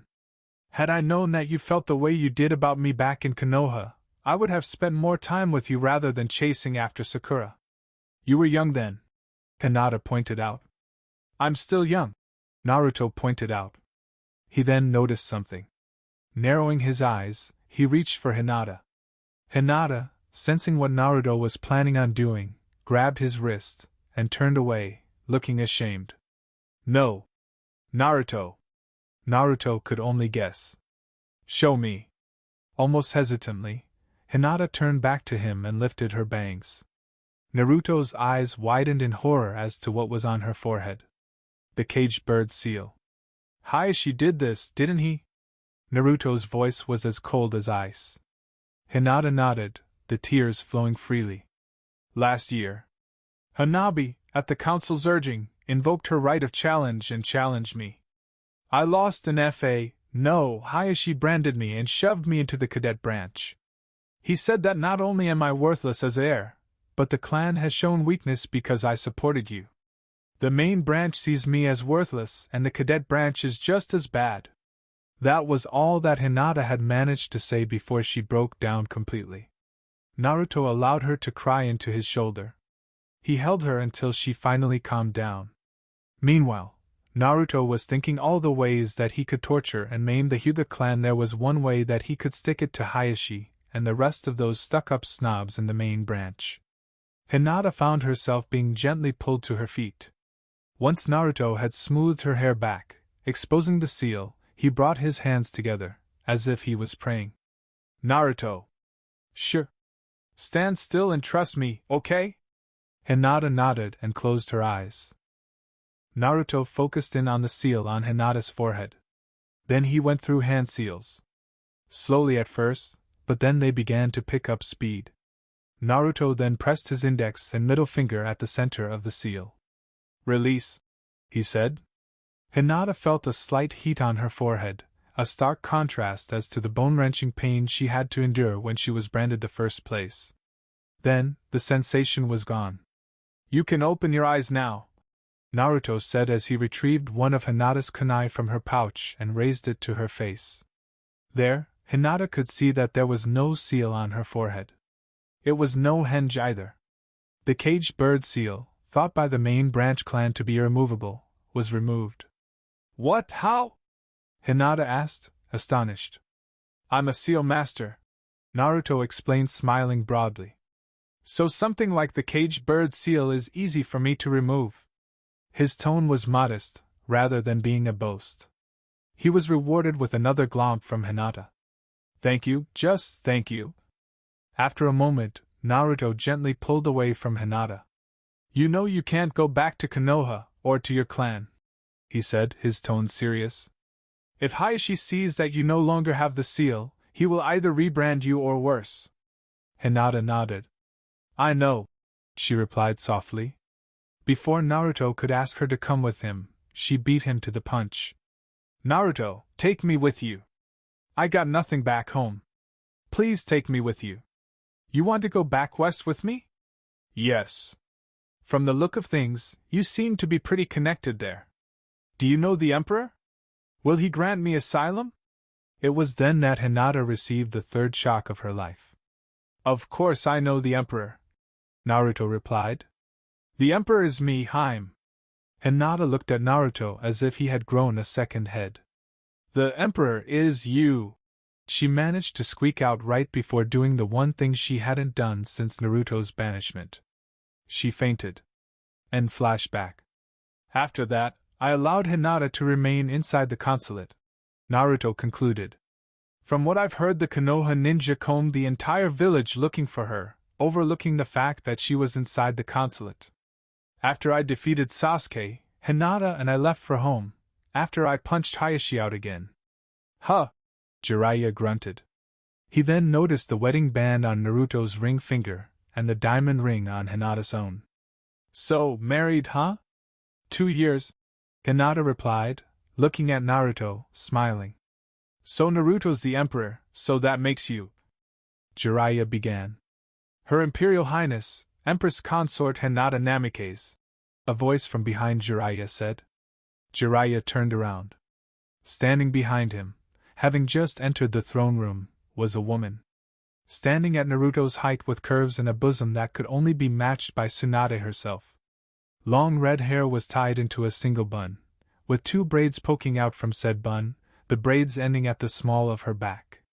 Her attire consisted of a formal yukata, red with a black lotus pattern. Green eyes scanned both the emperor and the perverted sage, who stood mesmerized by her beauty. Beauty that men would simply go to war for. She is also one of the best students in the senjutsu arts I have ever come across, the woman said. Senjutsu, Hinata's a sage? Jiraiya said. Third fox sage, the woman replied. Turning to Naruto, she addressed him. I've heard from A that someone from Fire County showed up. Never thought it would be the perv. I thought neither you nor Hinata would want anything to do with them again. Naruto shrugged his shoulders. I wasn't expecting him to show up, he replied in his own defense, as Jiraiya pulled out his notebook, intending on using the woman for research for his next Ika novel. However, the woman stopped him. You haven't changed, Toad Sage. Even after 20 years. Jiraiya stopped. You know me? The woman smiled meanly. Jiraiya took notice of the elongated canines in her mouth. Of course. The last time we met, I made a stop at a certain village in Fire Country. As she said that, 9 tails emerged from her backside. 9 crimson foxtails, which waved lazily around her as if they had a life of their own. The name's Kitami Akashiya. She introduced herself. Chief Prime Minister of the Western Empire. But you know me by my official title Kyubi no Yuku, the 9-tailed fox. Konoha, the Hokage's office. Tsunade Senju sat behind her desk, Shizen standing beside and to the side of her, Taunton in her arms. Standing before the Godame was a 6-ninja team consisting of 6 jounin. A team she hoped was the salvation of the leaf. 4 of them were part of the original Konoha 11, but she had chosen each of them for a different reason. First up was the team leader, ANBU member and former sensei of the now-defunct Cell 7, Kakashi Hatake. Wielder of the Sharingan, a memento from his late teammate Obito Uchiha, he was a master of over 1,000 jutsu, and the former sensei of the banished Naruto Uzumaki. Kurina Yohi Sachirobi was the former captain of Cell 8. The wife of Asuma Sarutobi, she was Konoha's chief genjutsu master, capable of confusing the enemy with her illusions. The double team of Kiba Inuzuka and his giant dog Akamaru were also a valued asset to the team, and his rank of jounin proved that. He was also the first to turn against Naruto when it became known that he was the Kyubi Jinchuriki, having taken the side of his mother and sister. For recon, Shino Aburame was Tsunade's next choice. His chakra-eating bugs would prove quite useful for the mission ahead. Next up was Tsunade's apprentice, Eno Yamanaka. 1/3 of the Ino Shikacho trio, she had proven to be one of the best medic ninjas ever produced by the Leaf. Originally, both Ino and Sakura Haruno were apprenticed to Tsunade, but when it became clear that Ino was proving to be the better student, Sakura was furious. It was after this that Sakura's ninja career began to suffer, despite the fact that Tsunade had given them equal time together. Then, following her defeat at the hands of Hinata Namikaze, Sakura became a liability. Sakura's pride would eventually be her downfall, as she had assaulted a Chunin, thinking that she was Ino. In response to the assault, Tsunade had terminated Sakura's apprenticeship under her and revoked her ninja registration. Not even Sakura's mother, whose influence was strong on the civilian side, could sway the vote in her favor, since the incident happened in full view of the Fire Daimyo. Last was Shikamaru Nara. Aside from being a master strategist, the slacker had somehow made jounin and under his father's tutelage, was an expert in politics, making him the perfect man for the job. Reporting as ordered, Lady Hokage, Kakashi said. Tsunade didn't waste no time in explaining. This is a SS-ranked mission. It is apparent that Konoha will soon be attacked by Odo, IWA and Kumo. We cannot survive this war without any help. That is why you are going to the Western Empire to seek an audience with the Emperor, to try to get him to aid us in this war. If not, then Konoha will fall. This was a surprise to those assembled. No one in Konoha had ventured to the west since the first Hokage was in office, due to the ongoing wars. This was pretty new for them. All they heard was that someone about their age had unified the lands and was made emperor. On top of that, The Empire had alliances with both Suna and Mist, which could prove invaluable for the war ahead. The future of the leaf hangs in the balance, Tsunade said. Which is why you must not fail. Travel through the neutral countries. Do not attract any unwanted attention. You leave now. The gathered ninja bowed in response. As they began to leave the room, Tsunade ordered Kakashi and Kurenai to remain behind. Once the younger ninja were gone, Tsunade addressed Kakashi and Kurenai. I did not want to say anything in front of the others, but the both of you have a secondary mission. If you come across Naruto in your mission. Kakashi nodded, as did Kurenai. We will ask him to come back to Konoha, Kakashi said. Are you sure that he would want to come back, after what was done to him? Kurenai asked. But would the council accept it? In a state of emergency, even my word can override the will of the council, Tsunade explained. Tell him if you see him, that I am offering him a pardon and safe passage back to Konoha should he choose to return and fight for the leaf. That's not what worries me, Kakashi said. We betrayed him, chose Sasuke over him. For all purposes, he may never forgive us, let alone Konoha for what we did. Still, Tsunade said, we have to try. Dismissed. Kakashi and Kurenai departed from the room. Side chapter, Alliances and Payback, Part 1. The Imperial Complex Office of the Emperor, 1 year after the Unification Wars. Ag, I don't see how the old man can go through with this when he was alive. If I knew that being Emperor had this much paperwork, I'd have refused.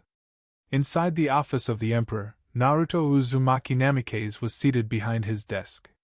The 16-year-old former Konoha Jinchuriki-turned-emperor was at the moment going through the bane of his existence paperwork. Fortunately for him, most of the paperwork was already completed, as he was hard at work reading and signing them off. Most of them were minor and petty disputes. One major perk about being the emperor was that there was less paperwork than that of the Hokage. The young emperor paused for a moment to regard a picture of himself, when he was younger, taken back in Konoha. A picture of himself and Hiruzen Sarutobi, the Sandaime Hokage. The picture was taken shortly before the Chunin exams, Naruto wearing the Kage hat and grinning like a maniac while the professor smiled, pipe in his mouth. Next to that picture was a photo of his parents, Minato and Kushina Namiax. Old man, you would be proud, Naruto thought, smiling fondly at the memory. I may not be Hokage, but the people look up to me, respect me as a leader. He then turned to the photo of his parents. I hope you too are proud of me. I promised to make good to honor your memories. And I've kept that promise. 1 year had passed since the Unification War. The Empire has just celebrated its first anniversary, Naruto celebrating his first year as a leader of the unified West. Since that time, Naruto has settled into his role as Emperor of the West. Despite this, he never lost track as to who he once was.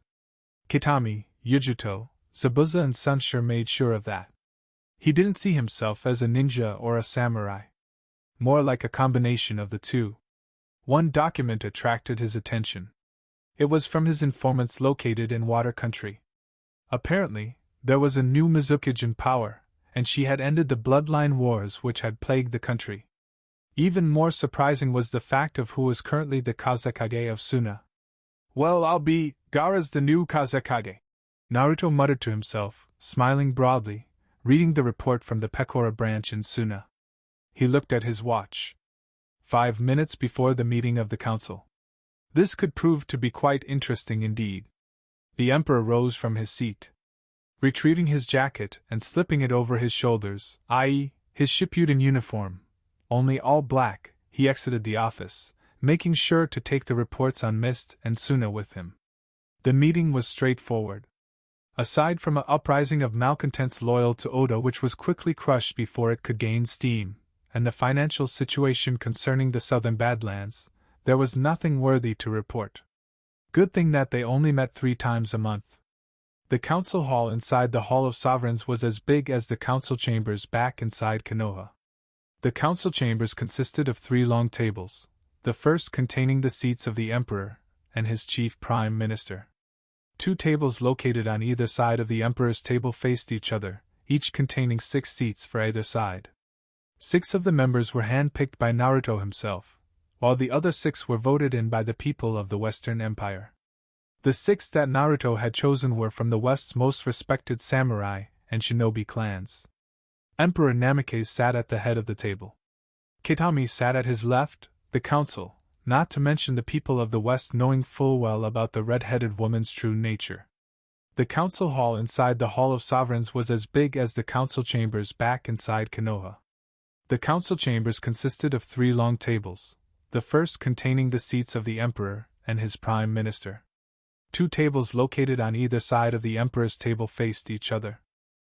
On Naruto's left, Sunsure, the elder samurai warrior and philosopher who had taught Naruto the ways of the samurai. In his youth, as Naruto had found out, he had fought Hiruzen Sachitobi to a draw and had respected Naruto's father figure a great deal, and grieved silently when Naruto had told him about his unfortunate passing. During the Unification War, he had invited Naruto to his village, and Naruto became so impressed with the old man that he asked to be trained in the ways of the samurai. When the empire was created, he was the first that Naruto had invited to be on the council. Despite his old age, Sunsure was well respected by samurai and ninja alike.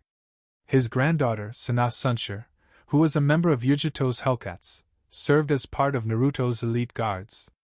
Next was Eiji Kibagami, also from a respected samurai clan with connections in Iron Country, as he had family there, which was helpful when Naruto negotiated a trade agreement between the Empire and Iron. A hard-punching, hard-drinking samurai with a mouth that would make Tayuya blush and Haiden green with envy, he was the first to join up with Naruto in his ambition. Despite being a foul-mouthed samurai, he was fiercely loyal to the young emperor, honorable, and carried himself as a true samurai. It was also a known fact that he and Kasumi Ehara were romantically involved. His pet wolf, Bijumaru, was at his side. Like Sunsure, Eiji had a member of his family as part of the elite guard his nephew Hideo Kibagami served proudly. Next to Kibagami was the head of the Chiba clan, Kuda Chiba. The Chiba clan was a line of ninja who practiced a deadlier style of taijutsu that would put even Rock Lee and Mato Gai to shame, the taijutsu used originally as an assassination technique. Like Sunshi's granddaughter and Eiji's son, her eldest son, Takuma, served as one of Naruto's elite guards, a high honor for the Chiba clan. In most ways, the Chiba clan reminded Naruto of the Inuzuka fiercely loyal to the pack. Sitting next to Kuda was her childhood friend and fellow ninja, Kokoro Yamada. The eldest daughter of a former nobleman and a Miss Refugee, she was the diametric opposite of Zabuza's partner Haku, as her attacks were fire-release attacks. In an interesting side note, her bloodline allows her to endure an opponent's fire attacks unscathed. The Yamada clan also had a reputation for being top-notch healers whose skill rivaled that of Tsunade in her prime. Next to the fire-wielding mistress was the regal Kasumi Ehara. The Ehara was the most powerful samurai clan on the southern continent, in both influence and skill, and aside from the elderly Sunsure who resided on the northern continent, was one of Naruto's major supporters. Kasumi herself was a legendary warrior in her own right, having led troops into battle. Every once in a while, she would propose a marriage between her eldest daughter and Naruto, of which Naruto had graciously declined. He told Lady Ehara that he would marry for love, not for honor or prestige. That Lady Ehara could understand, as she and her late husband were the same. When her husband was killed by Oda's hand, he was about to claim Ehara for his own. Thankfully, Naruto's arrival put a stop to those plans. Seated next to Ehara was the head of the Okajima ninja clan, Hate Okajima. Nicknamed the Tengu because of his habit of wearing a Tengu mask to battle, the Okajima clan were skilled in ninjutsu, assassination techniques and recon, and were the natural rivals of the Shinto clan, who favored open combat over covert assassinations. Naruto had approached the Okajima clan head for an alliance. Hate was impressed by the boy's bravado and tenacity that he signed on to Naruto's side. Once the war was over, Naruto had returned to the Okajima clan their lands which were taken from them by one of the more corrupt daimyos. In return, the entire Okajima clan swore their eternal loyalty to their new emperor. On Naruto's right, Ruji Shinzen and his wife Haruka Shinzen, the heads of the Western Empire's premier mercantile guild, Pecora Merchant House. Ryuji was originally a mercenary ninja, while Haruka had a gift for business and management. They were the first to back Naruto in his ambition financially following the death of Rokubunji Oda. When the Unification Wars had reached its conclusion, they created the merchant houses, which had two purposes: providing imported and exported items across the empire and in the east, while at the same time, keeping a close eye on the more unruly villages in the east.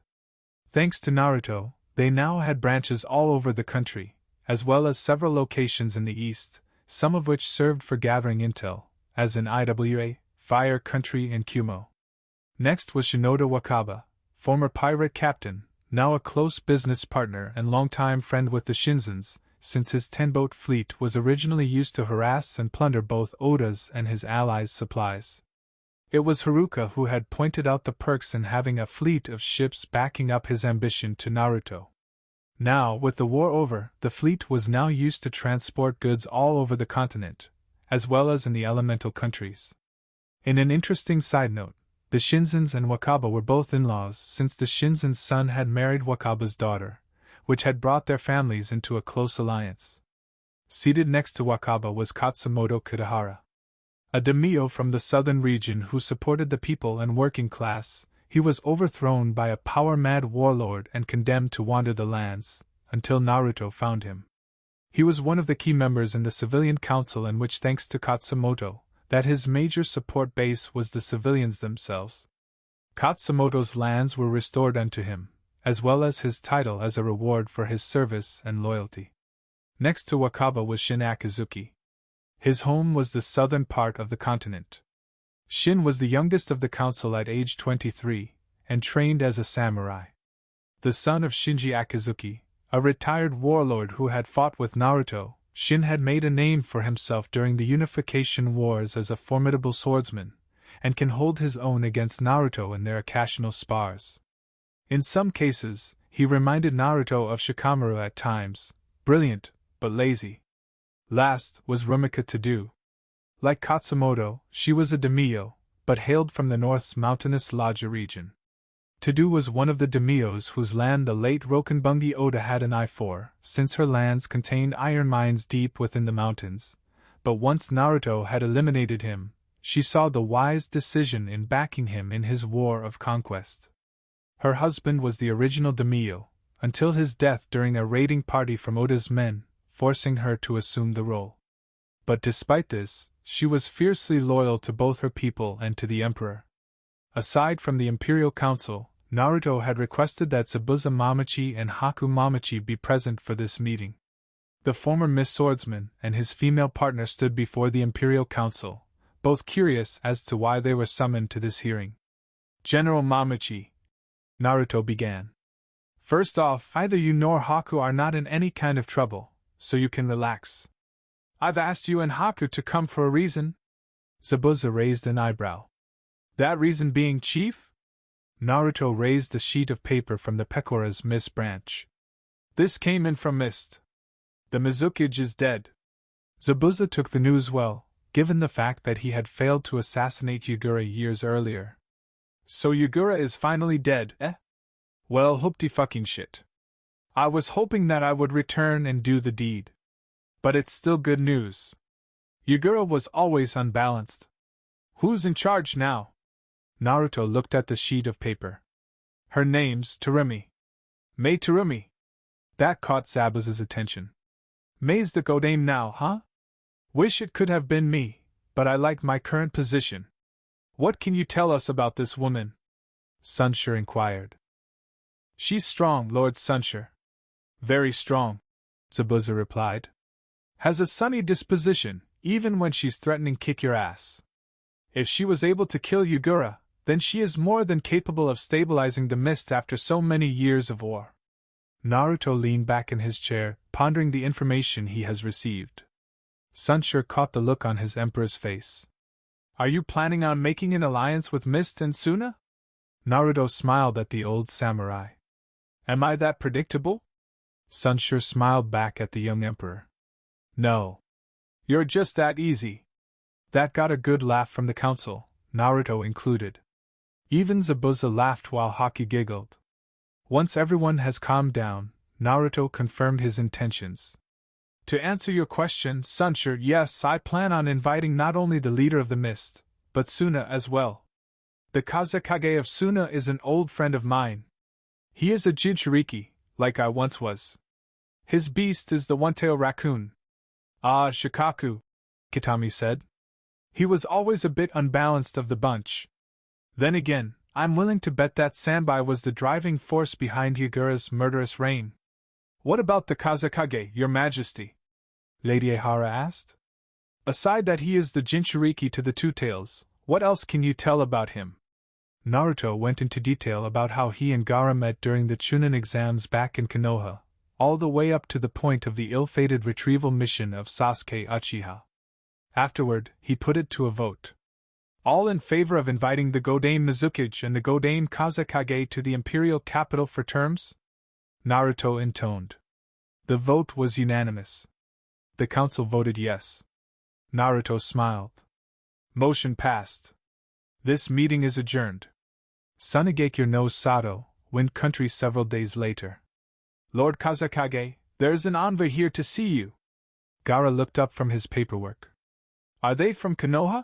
He asked the Suna Jounin that stood before him, obviously annoyed. Baki, Temari and Kankuro both held curious looks as well. If they were from Konoha, then they would be escorted back to the country's borders. No, sir, the Suna Jounin replied. They are from the Western Empire, by way of the Pekora merchant house. The Empire. That was a pretty hot topic in the elemental countries. No sane ninja had ever ventured there, yet someone around his age was able to conquer the northern and southern continents of the war-torn West and brought about peace, having been declared emperor. The other Kages knew about him, yet no one knew his name. And now, the Emperor of the West was reaching out to him. The door opened and a courier ninja stepped inside. Bowing to the Kazekage, he produced a scroll with the imperial seal of Fox's head in front of a swirling whirlpool. Lord Kazekage, may you have a long and prosperous reign.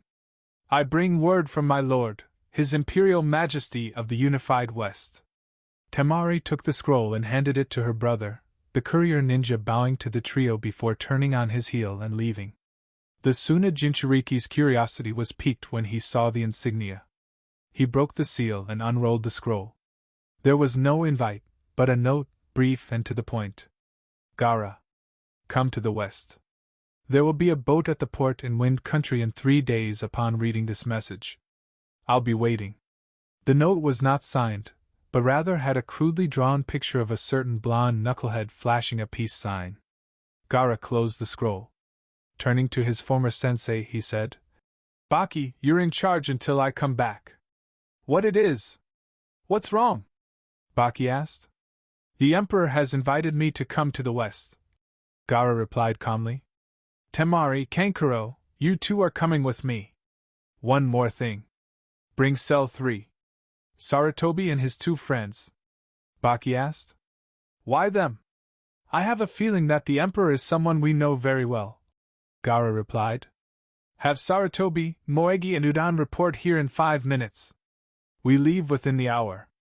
It took Gaara and his envoy 3 hours to reach the sea, and nearly a week to the Western Empire by way of boat. The boat had stopped in water country first before moving on to wind.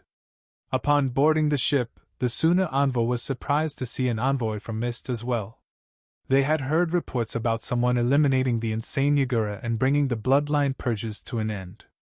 The Mist envoy, led by the Godame Mizukage herself, Mei Terumi, was also invited. Escorting her was the reformed 7 swordsmen of the Mist. Suna and Mist had some bad blood between the 2 villages, as several of Suna's clans were refugees from the Mist, having escaped from the village during the worst of the bloodline purges. Yagura had demanded that Suna release those who had fled back to the Mist. Gaara's predecessor refused. It was because of the first uprising back in Mist that Yagura had backed off. After several days at sea, the envoy had finally reached the unified West. Instead of docking at Karata Port, the boat instead headed upriver. Mei was concerned and flagged down a sailor. I thought we were going to disembark here, she said. Not here, Lady Terumi, the sailor replied. Kimen City, the imperial capital. We dock there in 30 minutes.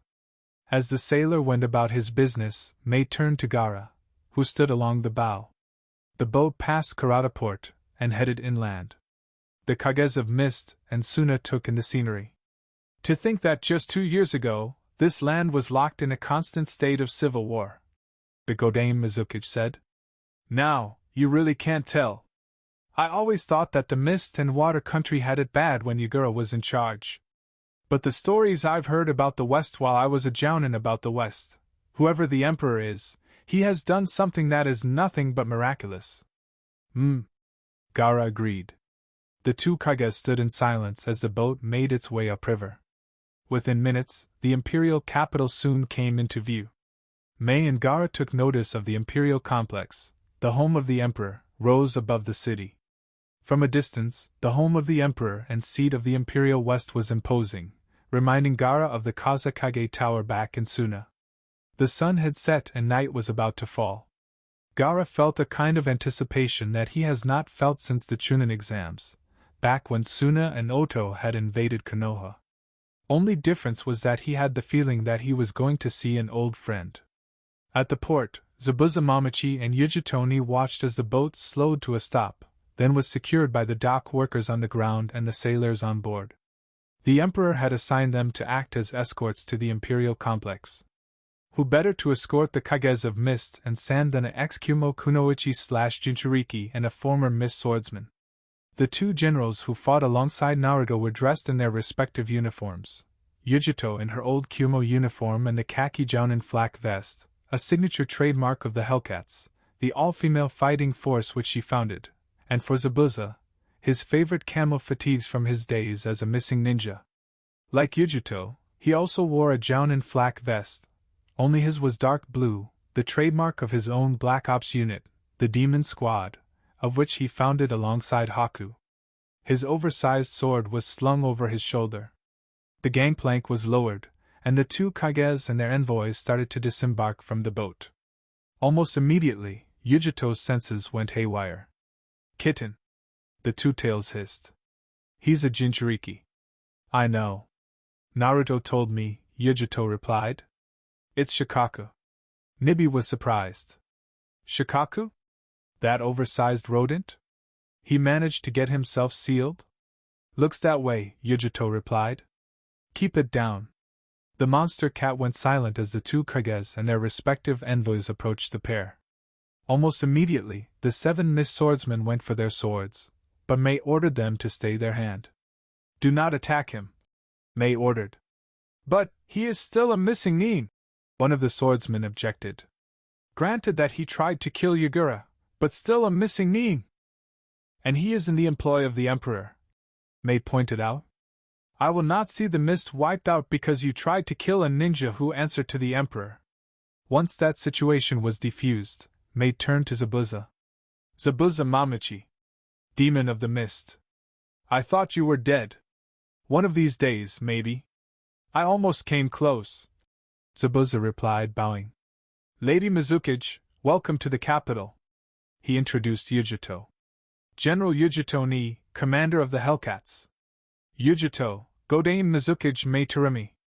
Yujito bowed in greeting. Gaara's eyes narrowed slightly as he recognized the aura surrounding the blonde ninja. You're a Jinchuriki. That I am, Yujito replied. So are you, Lord Kazakage. Nibi identified yours as the one-tail. Nibi, the two-tailed monster cat, Gaara confirmed. So what's a kunoichi from Kumo doing here in the west? Temari asked, ready just in case that Yujito attacked.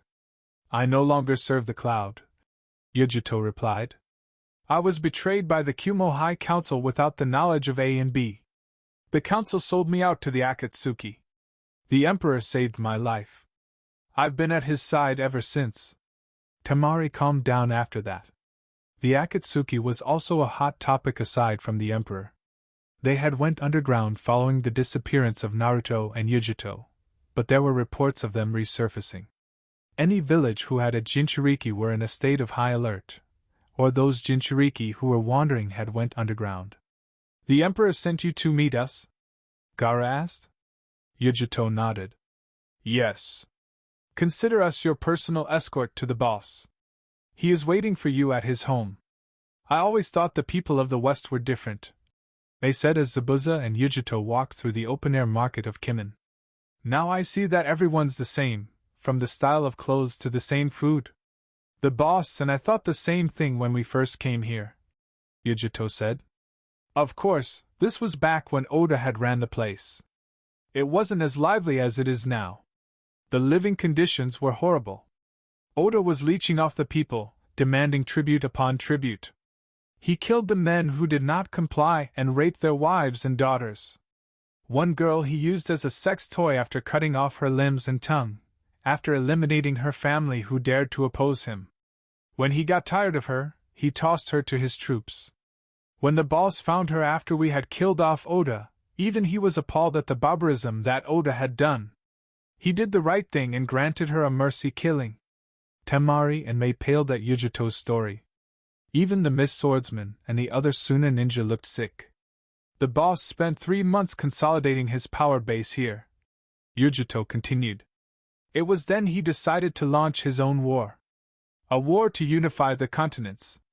Most of the warlords here fought only for land and to subjugate the other.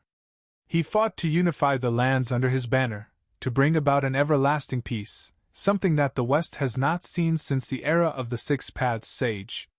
From the look of things, he has succeeded, Temari noted. This place feels so alive. Only took the chief 2 years, Zabuza said. I was one of the many who came to his side. All of the tyrannical warlords were wiped out, while those who were smart enough not to fight flocked to his side, while others supported him financially. 1 year to unify the northern region, and another year to unify the southern region. We just celebrated our first anniversary of the Empire unification a couple of weeks ago. He should have invited you two here earlier. You would have had a blast.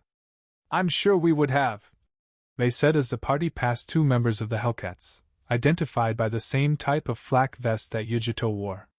The 2 Hellcats greeted their supreme commander, to which Yujito responded with a nod. And here we are, Zabuza said as they approached the Imperial complex. The massive doors were open, but were guarded by members of both the Hellcats and the Demon Squad. Passing by their subordinates, Zabuza and Yujito led the visiting party inside the complex. Wow, Mei said, looking around. Nice setup the Emperor has. The Imperial Palace sits at the center of the complex, Zabuza explained. As you can see, the place is heavily guarded by both ninja and samurai.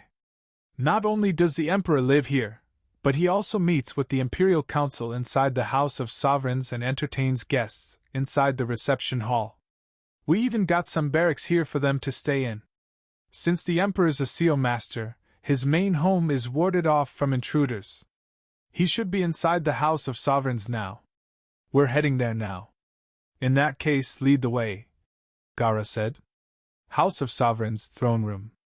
Dressed in black, complete with his black Kage-style hat concealing his face, Naruto sat on his throne, Kitami at his side. He had received word that Gaara and Mei had arrived safely and had just entered the House of Sovereigns. General Kazuma had verified that both Kages were accompanied by their personal escorts. Naruto, however, was curious as to why Gaara had a squad of genin tagging along. Temari and Kankuro, he could understand, but a squad of genin? Naruto shrugged it off and straightened himself in his seat, as the Kage of the Mist and the Kage of the Sand entered his throne room, followed by their respective escorts. Naruto was thankful that he was still wearing the Kage-style hat, otherwise, he would have been surprised to see Konohamaru, Moegi and Udan among the Suna Anvu. Even more surprising was that they wore the Hittite with the Suna hourglass identifying them as Suna ninja. Gaara, in the meantime, narrowed his eyes at the red-headed woman that stood beside the throne. Shikaku was speaking to him, but he ignored the rodent. As their respective entourages remained behind, the Kage of the Mist and the Kage of the Sand stepped forward. Stopping 3 feet before the throne, they bowed. The Emperor responded with a nod of his head. Gaara of the Sand, Godane Kazakage of Suna, Mei Tarimi, Godane Mizukage of Mist, welcome to my home. We are honored to be here, Your Majesty, Mei replied. Naruto rose from his throne. The look on your face says it all. Why are the both of you here, and why did I invite you to my lands, correct? He inquired as he stepped down to face the two Kages. In that case, prepare to be enlightened. The young emperor reached up and removed his hat, tossing it to a valet that was standing nearby. Gaara had his suspicions when he was delivered the invite, but despite the missing whisker-like marks and his hair taking on a reddish tint, this had all but confirmed it. Temari and Kankuro were at a loss for words, since they were facing the last person they would expect to be Emperor of the unified West. Boss! Oof! Naruto grunted as he was tackled to the floor by Konohamaru, Moegi, and Udan. The guards inside the throne room couldn't help but to chuckle at their emperor's antics. Despite being the most powerful person on the continent, he was still a teenager. Even the Miss Swordsman had a laugh. Kitami cracked a smile at the sight of Naruto being dogpiled by the three junior ninja. Knock it off, you three, Gaara ordered. Give him some breathing room. Once Naruto managed to pry himself from Konohamaru, Moegi, and Udan, he straightened himself off and faced the two Kages. He greeted Mei first. Lady Kazakage. Welcome to Kimen. Zabuza's told me quite a bit about you. He did, didn't he? Mei replied. Good things, I hope. Anything bad would ruin my reputation. Although I am curious as to how you know the Demon of the Mist. We met 4 years ago, back when I was a genin, Naruto explained. He then gave both Kages a quick summary of the mission to Wave Country, and of his run-in with Zabuza and Haku. I later found out that both were alive. Turns out the Zabuza and Haku my team and I fought were nothing but advanced blood clones. Zabuza had taken off when the Mist Hunter ninja arrived sooner than expected. He was one of many that helped me unify the West. Mei turned to Zabuza. I am honestly impressed, Mamachi. Of course, you will give me the whole story later on, she said, smiling sweetly, yet her tone showed that there was no room for argument. Zabuza gulped. Of course, Lady Mizukage. In the meantime, Naruto had turned to Gaara. The two leaders shook hands. Gaara. Congratulations on your promotion to Kazakage. Gaara smiled. And you, Uzumaki. It's clear that you have once again outdid me. I never thought it would be you who would unify the West. Congratulations to you on accomplishing such a feat. The people here are not unlike those back in the East. They never knew peace, Naruto explained. Not since the era of the Six Paths Sage. At least back east we had some sort of peace and order. He gestured to the three genin. How'd you end up with those three? It was after you were banished that the Suna Council sent an envoy to Konoha, Gaara explained. Temari was with them. When the Konoha Council explained why you were banished, we terminated our alliance with the Leaf. Sarutobi and his two friends had caught up with Temari and asked to come with her. They knew about your burden as the Jinchuriki and when the banishment order came down, decided to desert the village in favor of Suna. How did Asuma take the news? Naruto asked. He tried to stop us from leaving, pleaded with me to stay, the young Sarutobi said. Said that family should stick together. But we couldn't stay. Not after how the council treated you after you brought back that traitor. I haven't spoken with him since that day. Naruto tapped the Hittite that his former protege wore. So you're a genin of Suna now? Congratulations. I always had faith in you, Konohamaru. In all of you. It's Maru now, Maru corrected.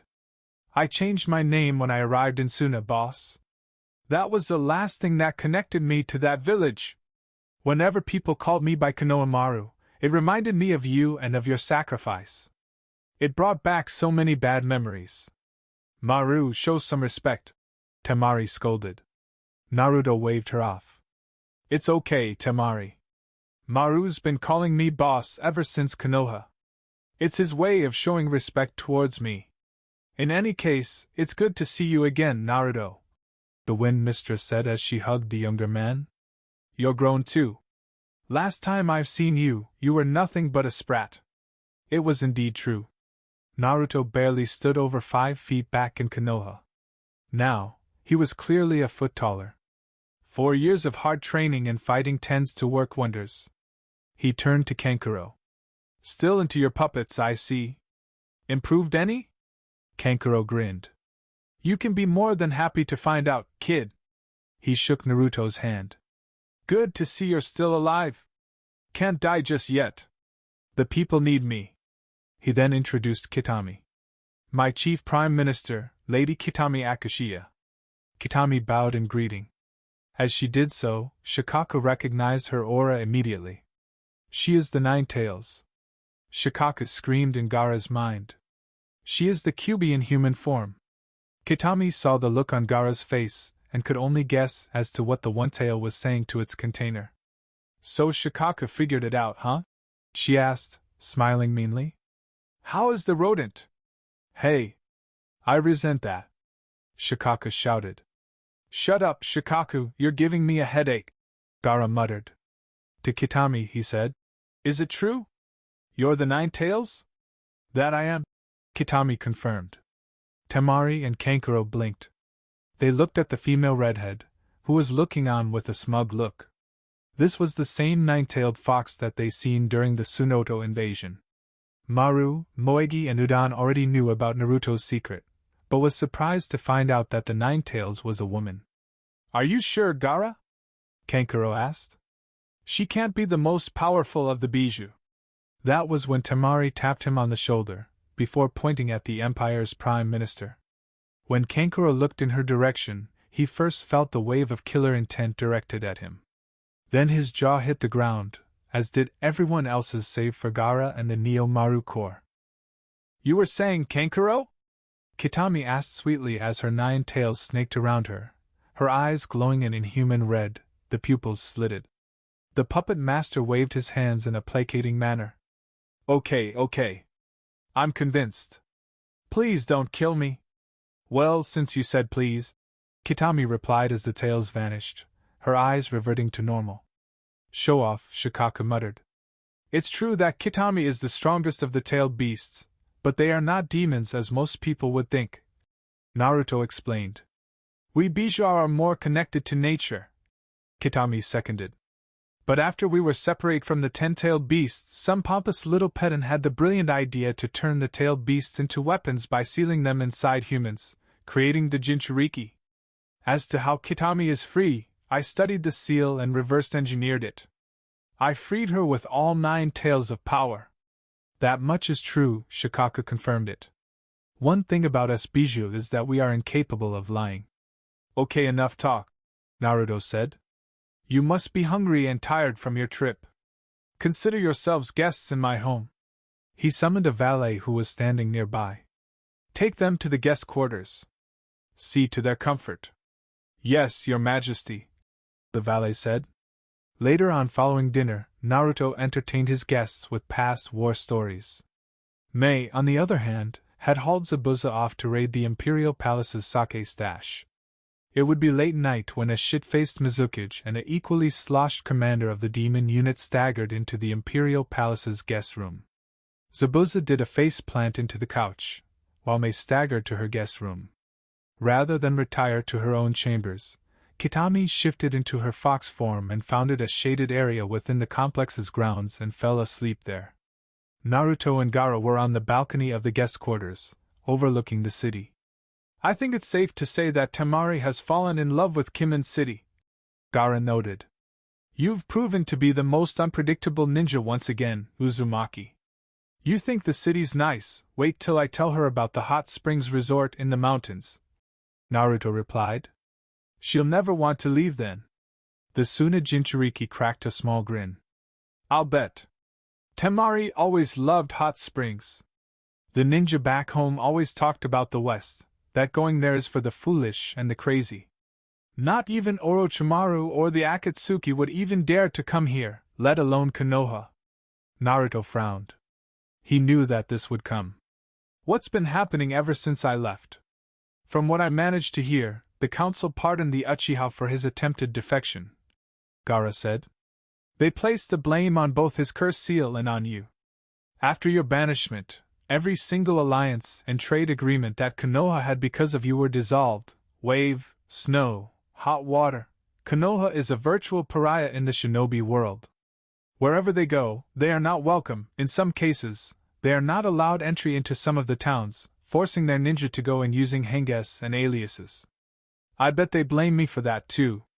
Naruto was not the least bit surprised with Gaara's reply. They do, the redhead replied. After talking for several more minutes, the two leaders decided to retire for the night.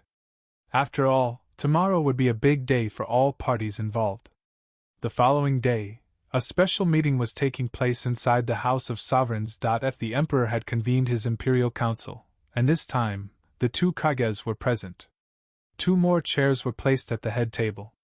Gaara and Mei sat on Naruto's right, while Kitami remained on his left. Naruto himself dressed for the occasion, his white shirt, black vest, long coat, pants and boots, while Gaara and Mei were in their respective Kage robes of state. This meeting of the Imperial Council is now called to order, Naruto announced. It is my honor and my pleasure to introduce to this council, Godane Kazakage Gaara of the Sand. Gaara rose from his seat and bowed. And Godane Mizukage Mei Taremi. Mei followed suit. Once both Kages were seated, Naruto continued. This is the Imperial Council. You already know my Prime Minister, Kitami Akashiya. After Naruto got through introducing the council members to the two Kages, the meeting was underway. Thanks to our Emperor, the Empire is strong, Sunsure began. But even the strongest of the nations can use an ally or two. His Imperial Majesty spoke highly of you, Lord Kazakage, and General Mamachi also praised your leadership abilities, Lady Mizukage. Which is why we are here to discuss terms of a military and trade alliance. Go on, Gaara prodded. At Naruto's nod, a valet approached the head table and placed 2 binders in front of Gaara and Mei before retreating back to his original post. The terms are agreeable and very generous, Sunsure continued. We already have branches of the Pekora merchant house in both Suna and Mist, which is already covered in the trade agreements. As for military aid, it's really quite simple. If you ever need a hand, then the Empire will come to your aid. There's a catch, isn't it? Mei asked, leafing through the document. Yes, Naruto replied. Only one condition. That the both of you will allow an imperial consulate in your respective villages, and in response, I will allow a Suna and Mist consulate to be placed here in the capital. Of course, my representatives will follow and honor the rules of your respective villages, and your representatives will honor and respect the rules of the Empire. The representatives you appoint will answer directly to you, and the same applies with my representatives. As an added bonus, you get your products at a reduced price through the Pekora shops. Can we assign a garrison of ninja to defend the embassy if necessary? Gaara asked. Naruto nodded. I see no problem with that, as long as I can do the same. There's 2 compounds in the city that are empty. You can use them if you wish. So, do we have an agreement? Gaara and Mei exchanged glances. It took them only a moment to decide. Within seconds, their signature and their Hanko seals was on the documents, followed by Naruto's own. 1 month had passed since the unified West, Suna and Mist had formed their alliance. Their respective consulates were in place in both East and West. In Kimen, the Suna representative was Temari herself, having volunteered for the position. Her reason, she wanted a change of scenery, and she had grown quite attached to the imperial capital. Naruto suspected that the hot springs resort in the Lodja Mountains may have had an influence in Temari's decision. At least Gaara sent someone he trusted. Mei had sent a former Mist swordsman who was also a relative of hers as the Mist representative. In truth, her family had adopted him and he took on their family name. Takashi Tarumi. Naruto had emerged from a meeting of the Imperial Council in high spirits. Ever since Yuki had started to film her movies here, the Western Empire has seen a major boost in tourism, particularly at the resort towns of North Tomo in the northern region and Tears Point in the south. Even the annual tournaments were beginning to draw in ninja from the east, hoping to make a name for themselves by taking on the best the West has to offer. They all failed. Miserably. The main reason for Naruto's good mood was that he had no paperwork to do. Actually, he did, but he left that to the shadow clones, allowing him to meditate and train. He was a hands-on type of emperor, but even he needed a break from the paperwork. Upon exiting the House of Sovereigns, Naruto was met by a Suna Jounin, one of many who was part of the Suna garrison assigned to the Suna consulate. He was accompanied by Maru, Moegi, and Udan. Lord Emperor, the Suna ninja greeted, taking a knee. Hey boss, the three genin greeted, bowing to the older teenager. Maru? What are you three doing here? I thought you were in Suna, Naruto said. Ordering the Jounin to rise, he asked. What is it? The Suna ninja produced 2 scrolls with the Suna seal. From Lord Kazekage, he said before vanishing in a poof of smoke. Naruto looked at the scroll for a moment, before breaking the seal and opening it. It was a note, from Gaara to him. Lord Namikaze. If you are reading this, then Sarutobi and his friends have arrived safe and sound. The Chunin exams are 6 months away and their Jounin sensei was injured in a minor skirmish with ninja from the cloud. I have no other Jounin to spare at the time, which is why I have sent them to you. Sarutobi and his friends look up to you and respect you a great deal, as I have seen back during the Chunin exams in Konoha. I am asking that you train these 3 for the upcoming Chunin exams, which will be held in Suna. Enclosed in the second scroll is their files and their specialties and weaknesses. I have already notified Temari at the consulate. Consider this their first S-ranked assignment. I know that you will not disappoint me, Lord Emperor. I am expecting great things from these 3. Gaara of the Sand, Godame Kazekage of Suna. Well, boss? Maru prodded. What does it say? Naruto smiled at the younger genin. You 3 are as of this moment, on your first official S-class mission. Really? Awesome! Came the reply from the trio. Your mission is a 6-month assignment from the Kazekage himself. Naruto continued. He has left the 3 here in order to train for the upcoming Chunin exams. As the 3 genin cheered, Naruto flagged down a passing valet. These 3 are considered guests in my home. Show them the guest quarters and get them settled in. The valet bowed. Yes, Your Majesty. Naruto turned to the 3 genin. Follow her inside. She will get you settled in. Maru and his teammates nodded eagerly and followed the valet towards the imperial palace. The emperor turned on his heel and entered the hall.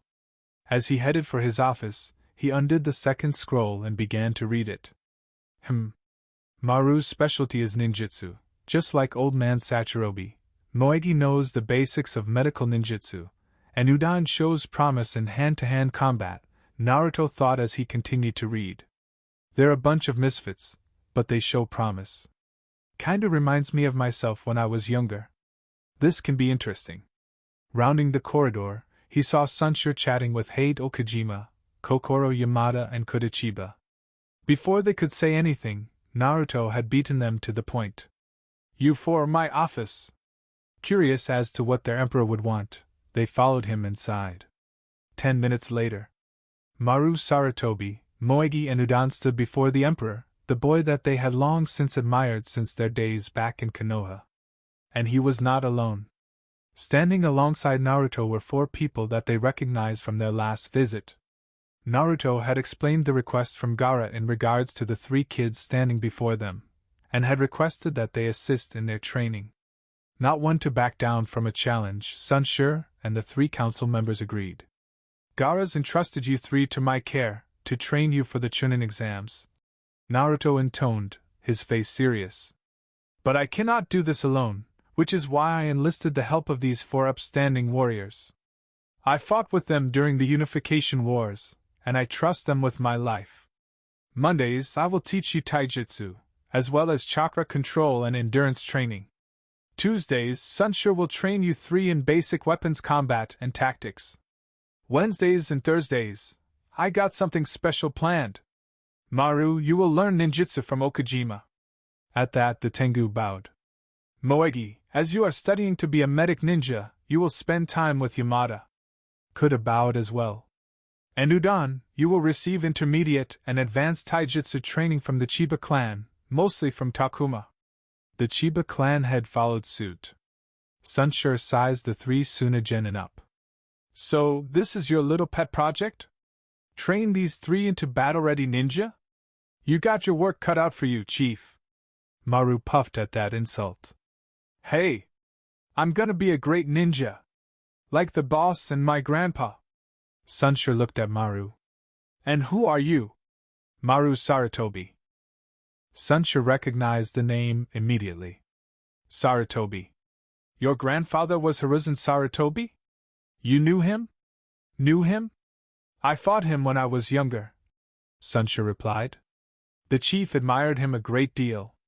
As did I, good man, good ninja. Although it's a bit late, the chiefs told me about his passing. You do have my sympathies.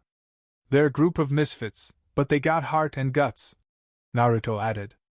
That goes a long way. I see in them plenty of potential. Potential to even surpass me. They got spirit too, Okajima added. I'll send in one of my best ninja to assist in the training. You have the full support of the Okajima clan in this, Chief. Naruto turned to the 3 Sunagenin. I will warn you in advance. These 4 are not to be taken lightly, as am I. We will push you to the extent of your abilities. We will be hard, but we will also be fair. I will not make the same mistakes as Hitaki did with myself, the Emo and the Banshee. You will receive equal training. And I will be in contact with Temari, who will be passing on your progress reports to Gaara. By the time the Chunin exams come around, you 3 will be the talk of the town. Do I make myself clear? Yes, boss! Maru, Moegi and Udan shouted in chorus. You 3 will have the weekend off, Naruto said as he dismissed the 4 council members. Come Monday, your training will begin. There will be risks, but the rewards will be great. Side Chapter 2, Alliances and Payback, Part 2. Journal of the Emperor, Naruto Namikaze. Entry 1. Since this is the first journal I've decided to keep since being crowned as Emperor, this counts as Volume 2. Right now, I'm watching Sunsure train Maru, Moegi and Udan. They call themselves the Neo-Maru Corps, but Temari likes to call them Team Misfits. From what I've heard, their pranks in Suna were legendary. Of course, changing Kankuro's war paint was pure genius on their part. Temari told me that Kankuro had his puppets chasing them all through Suna for the 3 weeks into the training, and from the look of things, Sarutobi, Moegi and Udan are really getting into their mission. So far, Sunsure, Kuda, Okajima and Chiba have given me nothing but positive reviews in response to their training. Even they seem to be responsive to my taijutsu and chakra training. Temari even dropped by earlier this week to check up on their training, and even she had to admit that they would make fine chunin for the sand. By the time the Jounin exams come around, they would pass with flying colors. Sunsure is a jack of all trades, a master of all weapons. Maru's been learning how to fight with a staff. Moegi likes the tonfas, while Udan prefers to mix it up with short blades, like a pair of kunai or a pair of tantos. When Temari asked me why Maru chose the staff as a weapon, I explained to her that old man Sarutobi, his grandfather, was an expert with the bow. From the look of things, I got a prodigy on my hands. Not 1 but 3. Old man, you would be proud. Entry 2. While visiting Gaara and Suna, I received word from my network stationed in Lightning Country. The rakeage has been overthrown by a more hardline rakeage. Even more worse was that the new rakeage is backed by Orochimaru. Luckily, the lightning offices of the Pekora House were untouched. The first order of the Godame rakeage was the immediate termination of his predecessor and his brother, Killer Bee, as they both were considered threats to the Godame's rule. I had the elite guard with me, so after activating the Fox Eye, I activated the Demon's Gate Jutsu. The Demon's Gate Jutsu was something that Kitami and I had developed. Based off my father's Hiroshin Jutsu, I can transport a large number of people with me to any location I deem fit. Seeing as how I visited Kumo when I was first banished, it was not a problem. Once the nausea passed, we headed for A and B's last known location. We reached them in the nick of time, as they were assaulted by the Kumo A and BU. I was injured and B was trying to protect his brother at any costs, his chakra reserves depleted. That's where we came in, and decimated the Kumo Anbu. Thankfully, B and his brother were still alive. Once the bodies were disposed of by fire, I returned to Suna with the Jinchuriki and his brother. Yujuto was pretty surprised when I showed up with the deposed Reikage and his brother. I told her to watch over them as I made plans. Once A regained consciousness, I visited them both. A and B were surprised to find out that Yujuto was working for me, and they were even more surprised as to who I was. The banished ninja from Konoha, now Emperor of the West. Not to say that A had a surprise of his own. When I confirmed that Minato Namikaze was my father, A told me that both him and my old man mixed it up in the last Shinobi War. A also said that despite everything, he respected my father a great deal, and that his death was a tragedy. At least I know he wasn't lying to me. After talking a bit more, I gave A and B my offer. Since they are marked men, there was no place safe for them in the elemental countries. So I offered them political asylum within the empire. I had the experience of being a leader, which would make him perfect for the job of senior advisor. Damn, Sunsure turned me down again. As for B, the trading town of Rara needed a new leader. A and B accepted. In a way, A was relieved to be free of the position of Reikage, even though it almost got him killed. He had suspected that the council and the most senior ninja were plotting something. I confirmed his suspicions when I told him that the ANBU that were chasing after him had the curse seal, meaning that Orochimaru had backed the new Reikage, or worse, placed a puppet ruler in the leadership role. I relayed the events to all Pekora houses in the elemental countries, telling them to keep alert. Once A has recovered enough to travel, we'll head back to Kimin. Entry 3. Right now, I'm at the ruins of the Fire Temple. Ichiraku has been killed. I guess I should start from the beginning. Somehow, I got roped into going on an inspection tour of the Pekora merchant houses in the east with Ruji and Haruka.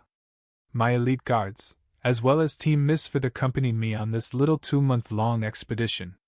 Well, I would be lying if I said that I was concerned. I still have that banishment order on my head, not to mention the kill-on-sight decree. Damn, I hate Konoha, which is why I am dressed incognito.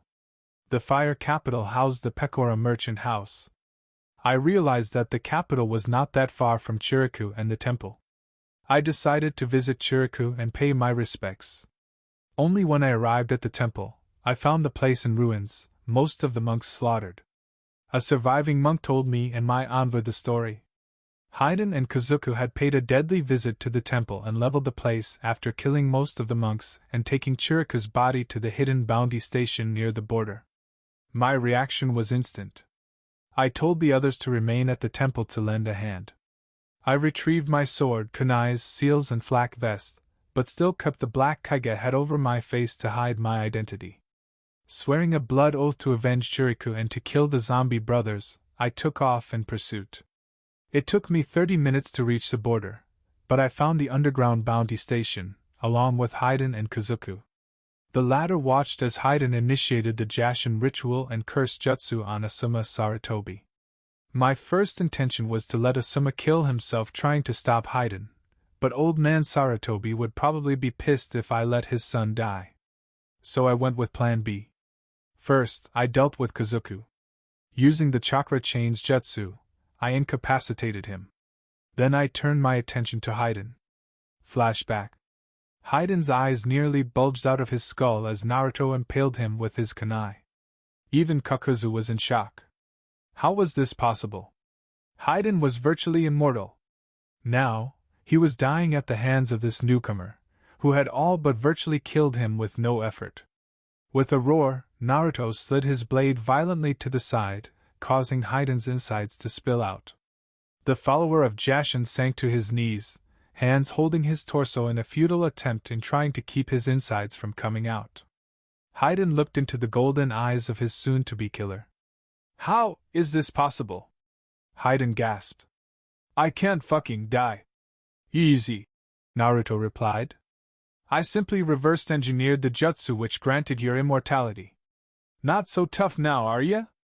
In the Unification War, Naruto had came across a cult which worshipped Jashin. Like Haiden, their leader was considered to be immortal and was even worshipped as a living god. However, during a raid into one of their strongholds, Naruto found the scrolls detailing not only the jutsu used to make someone immortal, but also the workings of the Jashin ritual and curse jutsu. With that knowledge, Naruto was able to reverse engineer the mechanisms of the immortality jutsu. Afterward, the cult was slaughtered to the man. The leader of the Jashin cult was the last to die at Naruto's hands. "You think you're the only Jashin follower I killed?" Naruto taunted as he drew his sword. "How else was I able to reverse the immortality jutsu?" As Kakuzu watched helplessly, Naruto raised his sword. "This is for Ichiraku. So lie down and die," the Emperor said as he brought the blade down. Asuma watched as the man in black sliced through Haiden's neck, before flinging the blood off his blade and sheathing his katana. Upon hearing the audible click, a thin red line appeared around Haiden's throat. Then his head slid forward, falling to the ground and rolling to a stop at his savior's feet. Haiden was dead. The pain finally getting to him, Asuma mercifully passed out. Seeing that Asuma was out of the picture for the moment, Naruto turned to the bound Kakuzu. The bound ninja tried to break free of the chakra chains that bound him, but realized that they were draining his chakra at a rapid pace. "One supposed immortal down, one to go," Naruto mused. "You may kill me, but the others will track you down and kill you," Kakuzu sneered. "They can try, but they will die as well," Naruto replied calmly as he analyzed his opponent. Through his fox eye, he saw Kakuzu's means of immortality, the four hearts. "One more thing, Kakuzu," Naruto replied as he removed his face mask and hat. "I'm Naruto Uzumaki." Kakuzu's eyes went wide. "The Kyubi Jinchuriki you." The last thing Kakuzu saw was a flash of yellow, then darkness. And flashback. Asuma was still out cold. I took Haiden and Kazuka's heads and collected their bounties. But before I could recover Chirika's body, I received 3 more uninvited guests. Ino Yamanaka, Shikamaru Nara and Chuji Akamichi. From the look of things, both Ino and Chuji have been promoted to Chunin since my exile, and they assumed that I was the one who had attacked their sensei. Not surprisingly, they attacked me. They've improved since I was banished, Ino especially. Looks like she's been training under Tsunade, as she now has that chakra-powered super strength. Funny. So do I. After several minutes of fighting, the trio tried to catch me in their famed formation, distract me with Akamichi, then Nara will use his cage mane to capture me and Yamanaka will incapacitate me with their mind transfer jutsu. Well, actually, I allowed them the first 2, but when Ino tried to use her family's signature jutsu, I gave them a shocker. I broke free from the cage mane using a jutsu I leaned from General Kazama, and performed a substitution with Chuji. Ino's mind went into her partner's instead, and I punted Chuji into Ino's body. With both of them out for the count, I turned to Shikamaru. He tried the cage mane again, but this time around, I blasted him with a new technique I developed. Deadly Tempest. I was inspired by Temari and her Kamitachi attack, and after a couple of days, I developed 2 variants of it, wind and fire. The attack is basically chakra-powered winds with the force of a hurricane gale. The wind variant blasts the opponent with supercooled air. And it did as it was advertised. Shikamaru was sent flying into his teammates, out cold. With those 3 nuisances out of the way, I retrieved Chirika's body. Asuma had recovered by that time, but was in no shape to try and attack me. I left him there with his former students.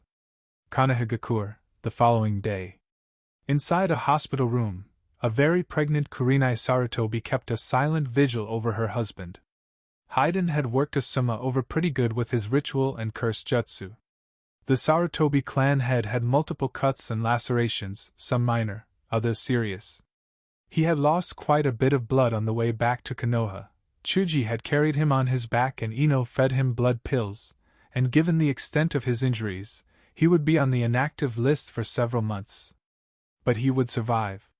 "You die on me, Asuma, and I will kick your ass for making me a widow and a single mother," Kurenai hissed. Inside the Hokage's office, a battered and bruised Shikamaru, Ino and Chuji gave their report to Tsunade. Also present were the 2 senior advisors, Koharu and Hamura, and the Warhawk Danzu. It was only after we had regained consciousness that we saw the bodies of the two Akatsuki. Shikamaru explained, holding an ice pack to his head. The bounty station verified them both as Haiden and Kazuku, both S-class missing ninja, both were members of the Akatsuki. And both were killed by the same man we fought. Ino seconded, also holding an ice pack to her face. Describe this man, Danza commanded.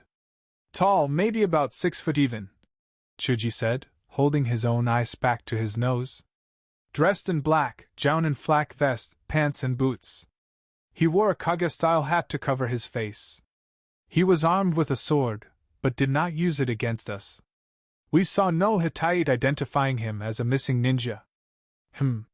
Mercenary, perhaps, Danza muttered. Someone who was able to kill 2 ninja who were deemed immortal is someone to be watched. There's something else, Shikamaru said. Sensei said that the man saved him from being killed by Haiden. I don't buy it, Tsunade said. Whoever this man is, we need to know if he is friend or foe. Bring him in for questioning. Any capable Chunin or Jounin should be up to the task. Danza bowed, albeit mockingly, before he and the 2 advisors exited the office. Upon going his separate ways from the 2 advisors, Danza summoned Sai. He had plans to make. Journal of the Emperor, Naruto Namikaze. Entry 4. Somehow, I know that beating down the Ino Shikicho trio would come and bite me on the ass. The following day, we held a mass funeral at the ruins of Fire Temple.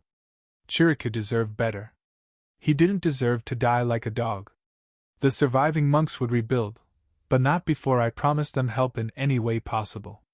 The monks departed to a fallback spot, while I and my entourage returned to the temple. There, I found the Warhawk, the one who had orchestrated my banishment in the first place. He wasn't alone. 20 Root Anbu accompanied him. Made me glad that I knew Konoha law, which is why I gave the order not to kill, but rather maim. Had I ordered the elite guards to kill, then I would be in the bingo book.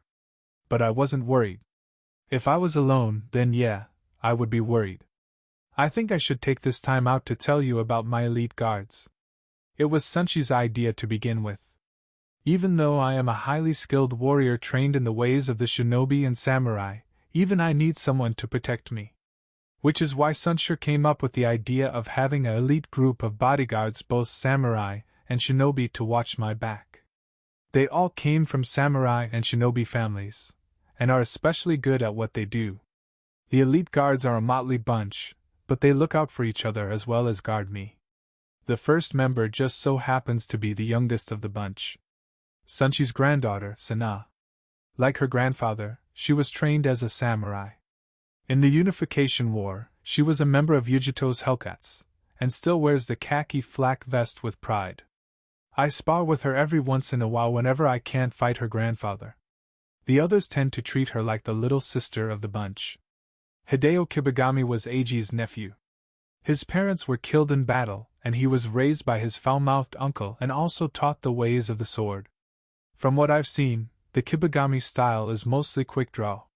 He was the oldest of the bunch, and formerly a member of Zabuza's demon squad. Every once in a while, I see him and Zabuza fight. Last time I checked, the matches are 5-4 in Zabuza's favor. Takuma Chiba is the resident taijutsu master of the group. I've seen the Chiba clan in action, facing down heavily armed ninja and samurai, and they would come out on top. That was one of the reasons why I had him mentor Udon. The others tend to poke fun at his nature, calling him a philosopher with his head in the clouds. But in the moment of truth, there was no one in battle more fierce than a Chiba at your back. Personally, I would like to see him fight either Chuji or Rock Lee. The second oldest of the bunch was Rose Shinto. Both the Okajima and the Shinto ninja clans were natural rivals. Whenever they were not fighting together in the Unification Wars, they would occasionally try and one-up the other, with often hilarious results. While the Okajima specialized in assassination and stealth, the Shinto preferred to do their business up close and personal. He describes himself as a charismatic sociopath on the battlefield, but a gentleman off it. Hakuyuki Mamachi was chosen by me personally because of her abilities over ice and water. Thought to have been killed during the Wave mission years earlier, she was in fact alive alongside Zabuza. In the years following the mission into Wave, her abilities over water and ice had all but improved over time, making her even more deadly. Combine that with her taijutsu training from one of the Mist refugees, she was very deadly as an assassin. She was also my closet friend, given the life lessons I picked up from her back in Wave. Last was the resident medic nin of the group, Akemi Shiratori. The Shiratori and Yamada clans were close allies. When it was clear that Akemi had the potential of becoming a medic nin, Akemi's parents sent her to train under Kokoro personally. Even though she did not have the ability to control fire, Akemi made up for it by being a master medic. Back to the matter at hand. Flashback. Ruins of Fire Temple, nighttime. Naruto watched silently as the 20 Root ANBU surrounded him and his escort. After ordering Team Misfit to back up Ruji, he gave a silent command to his elite guard. The 6 shinobi and samurai spread out, ready to protect their emperor. The emperor's eyes narrowed as he saw the old warhawk and Sai approach him. In this case, he was thankful that he still had on the Kage-style hat and face mask which concealed his identity. But he had changed out of his flak vest and into his normal vest and long coat. Danza stopped when he was double arm's length, Sai at his side. Naruto looked at the warhawk, then at the 20 Root that surrounded him and his escort. 20 ninja against myself and my escort? Hardly fair, old man. It shouldn't be fair, Danzu replied. You killed 2 S-class criminals and beaten down 3 Chunin-level ninja. I'm simply not taking any chances. In my defense, the 3 ninja attacked me first. My target was the 2 Akatsuki. The Konoha ninja were simply in my way.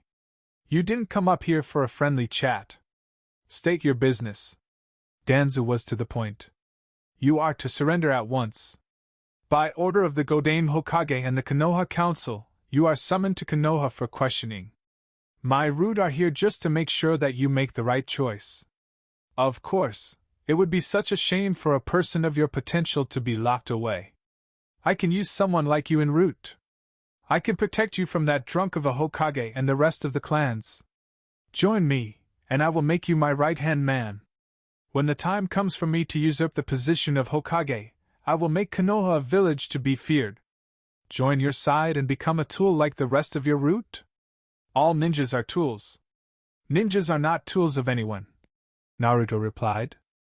As for your answer, the answer is no. Pity, Danzu replied.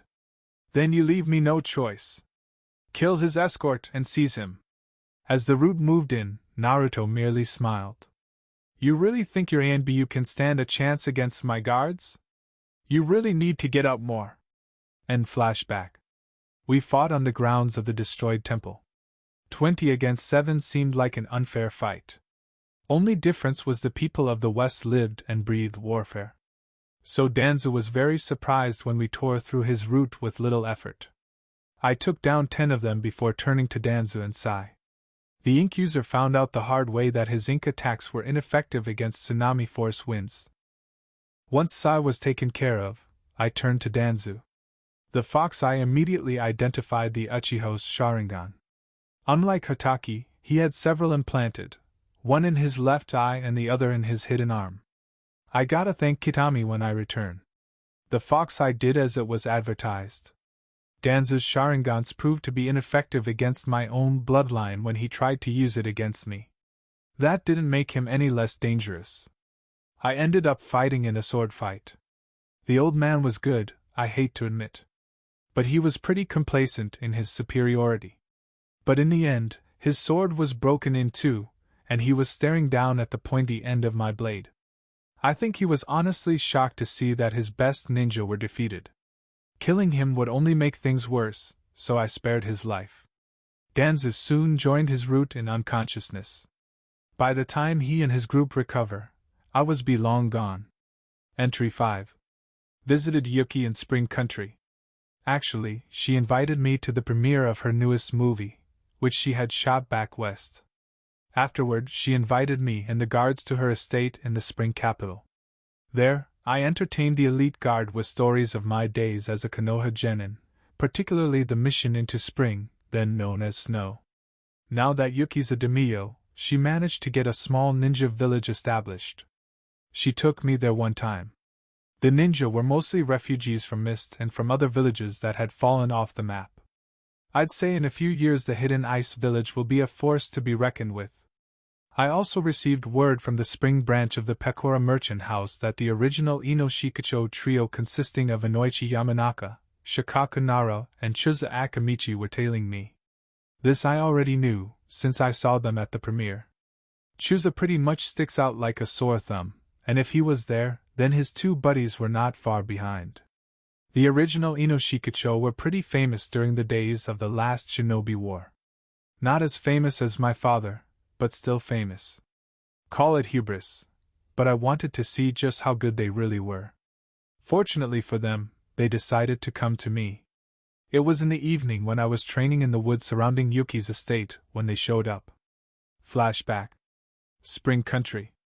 Clad in his usual black flak vest, pants and boots, his face still concealed by the Kage-style hat and face mask, Naruto was performing his evening kata, knowing full well that he was being watched. Yuki was also present, chatting with Sana and Haku while the other 4 elite guards stood around, chatting amongst one another. Hiding in the shadows, trying to figure me out isn't going to get you nowhere, Naruto called out in a loud voice as he concluded his kata. Step into the clearing. As the elite guards drew their weapons, Shikaku Nara, Inoichi Yamanaka and Chusa Akamichi emerged from the forests. The elite guards were ready to attack, but a signal from Naruto stayed their hand. Shikaku Nara, Inoichi Yamanaka, Chusa Akamichi, Konoha's infamous Ino Shikacho trio. Naruto drawled. Yuki's eyes narrowed. Konoha ninja? Here? They're here for me, Naruto replied casually. Isn't that right? That's right, Chusa said. Can't help that I'm popular these days. I'm guessing that there's an ulterior motive you 3 decide to chase me down, aside the fact that it was on the orders of your Hokage. Inoichi nodded. You did attack our children. So yes, it's a parent thing. You must have parents, so you must understand the bond between a father and their child. I don't, Naruto replied flatly. My parents died on the day I was born, my mother in childbirth, and my father in battle. The father figure I had died in a sneak attack when I was 12. Enough talk. You came for me, so here I am. You don't have to worry about my guards interfering in our little dance. Pretty confident, are ya? Chusa said as he and his teammates surrounded Naruto. It comes with experience and skill, Naruto replied. I've always wanted to see how the famed Ino Shikacho trio can fight. I hope you don't disappoint me. End flashback. The original Ino Shikacho proved to a bit tougher than the newer version. But in the end, they too were defeated. After they regained consciousness, Yuki chewed them out before sending them back to the border under guard. So far, it's Konoha 0, yours truly 3. Entry 6. The elite guards has just went up from 6 to 8. The 2 newest members just so happens to be a founding member of the Akatsuki and his lover, who was the former leader of Amigakure. How did that happen, you ask? Well, as it turned out, my spy network back east had caught wind of a major defection from within their ranks. Male and female, mid to late 20s, the male an expert in gravity and water jutsu, the female a master of paper-style ninjutsu. Yujito and B all voiced their opinions about me tracking down the heads of an organization consisting of S-class ninja. And believe me, I had my own concerns as well, but having 2 S-ranked people who know the organization inside and out could prove to be useful. I planned on dealing with the Akatsuki later on, since they are a credible threat, and the Akatsuki probably has it in for me for killing 2 of their members. Well, I'm gonna piss them off even further by rescuing 2 more. With Kitami as backup, I used the Demon's Gate Jutsu and came across their last known location, Forest Country. Our timing could not have been more perfect, as the 2 ninja in question were being chased down by a quintet calling themselves the 5 Paths of Pain. And from the look of things, these 5 were very, very deadly. Using my expertise as a tactician, I quickly came up with a plan. Kitami created 200 shadow clones of Haiden to keep the quintet occupied, while Kitami and I went after the two ninja. Both were in bad shape, as the male ninja's final attack had drained the last of his chakra. And it was a pretty nasty gravity-based jutsu as well. The Shinra TCI. While the 5 Akatsuki were stunned from the attack, I made my move. As the 5 paths of pain were distracted by Kitami's clones, Kitami and I grabbed the 2 injured ninja. The man started to sputter something until I stopped him with just 8 words. "Come with us if you want to live." By the time Kitami and I returned to the Demon's Gate, the 5 paths of pain were still fighting the Haiden clones. When we were safely back west, the clones dispersed, leaving Pain to figure out what the hell just happened. Once we were back home, I had both of them treated for their injuries, while at the same time, got their names. The brunette was Konan, and her companion was Yahiko. Yahiko Uzumaki. And here, I thought I was the last Uzumaki. But it makes me glad that I have surviving clan members to call family. I then found out the reason why they were on the lam from the Akatsuki. Then again, Yahiko was surprised to find out that my mother was the former ruler of Whirlpool. Originally, they were called the AIM orphans Yahiko, Konan, and another named Nagato. Much to my surprise, they were once students of jiraiya when they were younger. Yahiko had dreamed of bringing about peace to the shinobi world, and thus created Akatsuki. But over time, the organization had lost sight of their goals, and became corrupt. Yahiko was removed as leader in favor of Nagato. As expected, things got worse. Nagato was the one controlling the 5 paths of pain, a deadly jutsu which allows Nagato to control 5 bodies separately via chakra rods in his body via the rods in their bodies at the same time. The studs were placed inside 5 corpses, reanimating them. The 5 paths were Animal Path, Human Path, Naraka Path, Asura Path, and Preta Path. Because of Yahiko's talent for gravity jutsu, he would have been number 6, the Deva Path. Konan and Yahiko soon discovered that Nagato was just a puppet. The real head of the Akatsuki was Madara Uchiha. Kitami recognized the name, as did I. He was responsible for the events which shaped my life. What Yahiko told me was even more disturbing. Madara desired the power of the tailed beasts, which explained why Itachi and Kisame had chased me. Kitami had filled me in on the backstory. The 9 Bijou were originally the 10-tailed beast. Its Jinchuriki was the 6 paths sage. Fearing that the 10 tails would be released upon his death, the 6 paths sage came up with a backup plan. He split the 10 tails into the 9-tailed beasts, and sealed the 10 tails' body in a stone prison, creating the moon. Yahiko and Konan were surprised that Kitami knew about that little piece of information. They were pretty much shocked when they found out that Kitami herself was the 9 tails in human form, and that the 2 tails and 8 tails were here. Then they laid out the plan which caused them to flee the Akatsuki. Madara Uchiha's Eye of the Moon plan. The plan was simple. It was a plan for total world domination. It also explained Madara's interest in the tailed beasts. The Akatsuki would track down and retrieve the Jinchuriki and use a jutsu to remove the tailed beasts from within their bodies, killing the host in the process. So far, they did this to Yagura, meaning that Mei didn't kill him, just simply took control of the mist before it could erupt into civil war. Once Madara had the power of the tailed beasts in his possession, he would fuse them back to their original form, and become the Jinchuriki to the 10 tails. He would then use his eternal Magenki Sharingan, powered by the 10 tails, to project an infant Tsukiyomi onto the moon in order to control any and everyone. And here, I thought Sasuke was bad. Madara's much worse. The following day, I held an emergency meeting of the council. Temari had sat in. Terumi was out on retreat in the mountains. I invited Yahiko and Konan to the session, and they told everything to the council. Suffice to say, the council was troubled. Only 5 Jinchuriki were still left. And you can bet your last Rio that the Akatsuki will be combing the east for them. Gaara's well guarded for the time being, so the other 4 are the problem. I then proposed a strategy.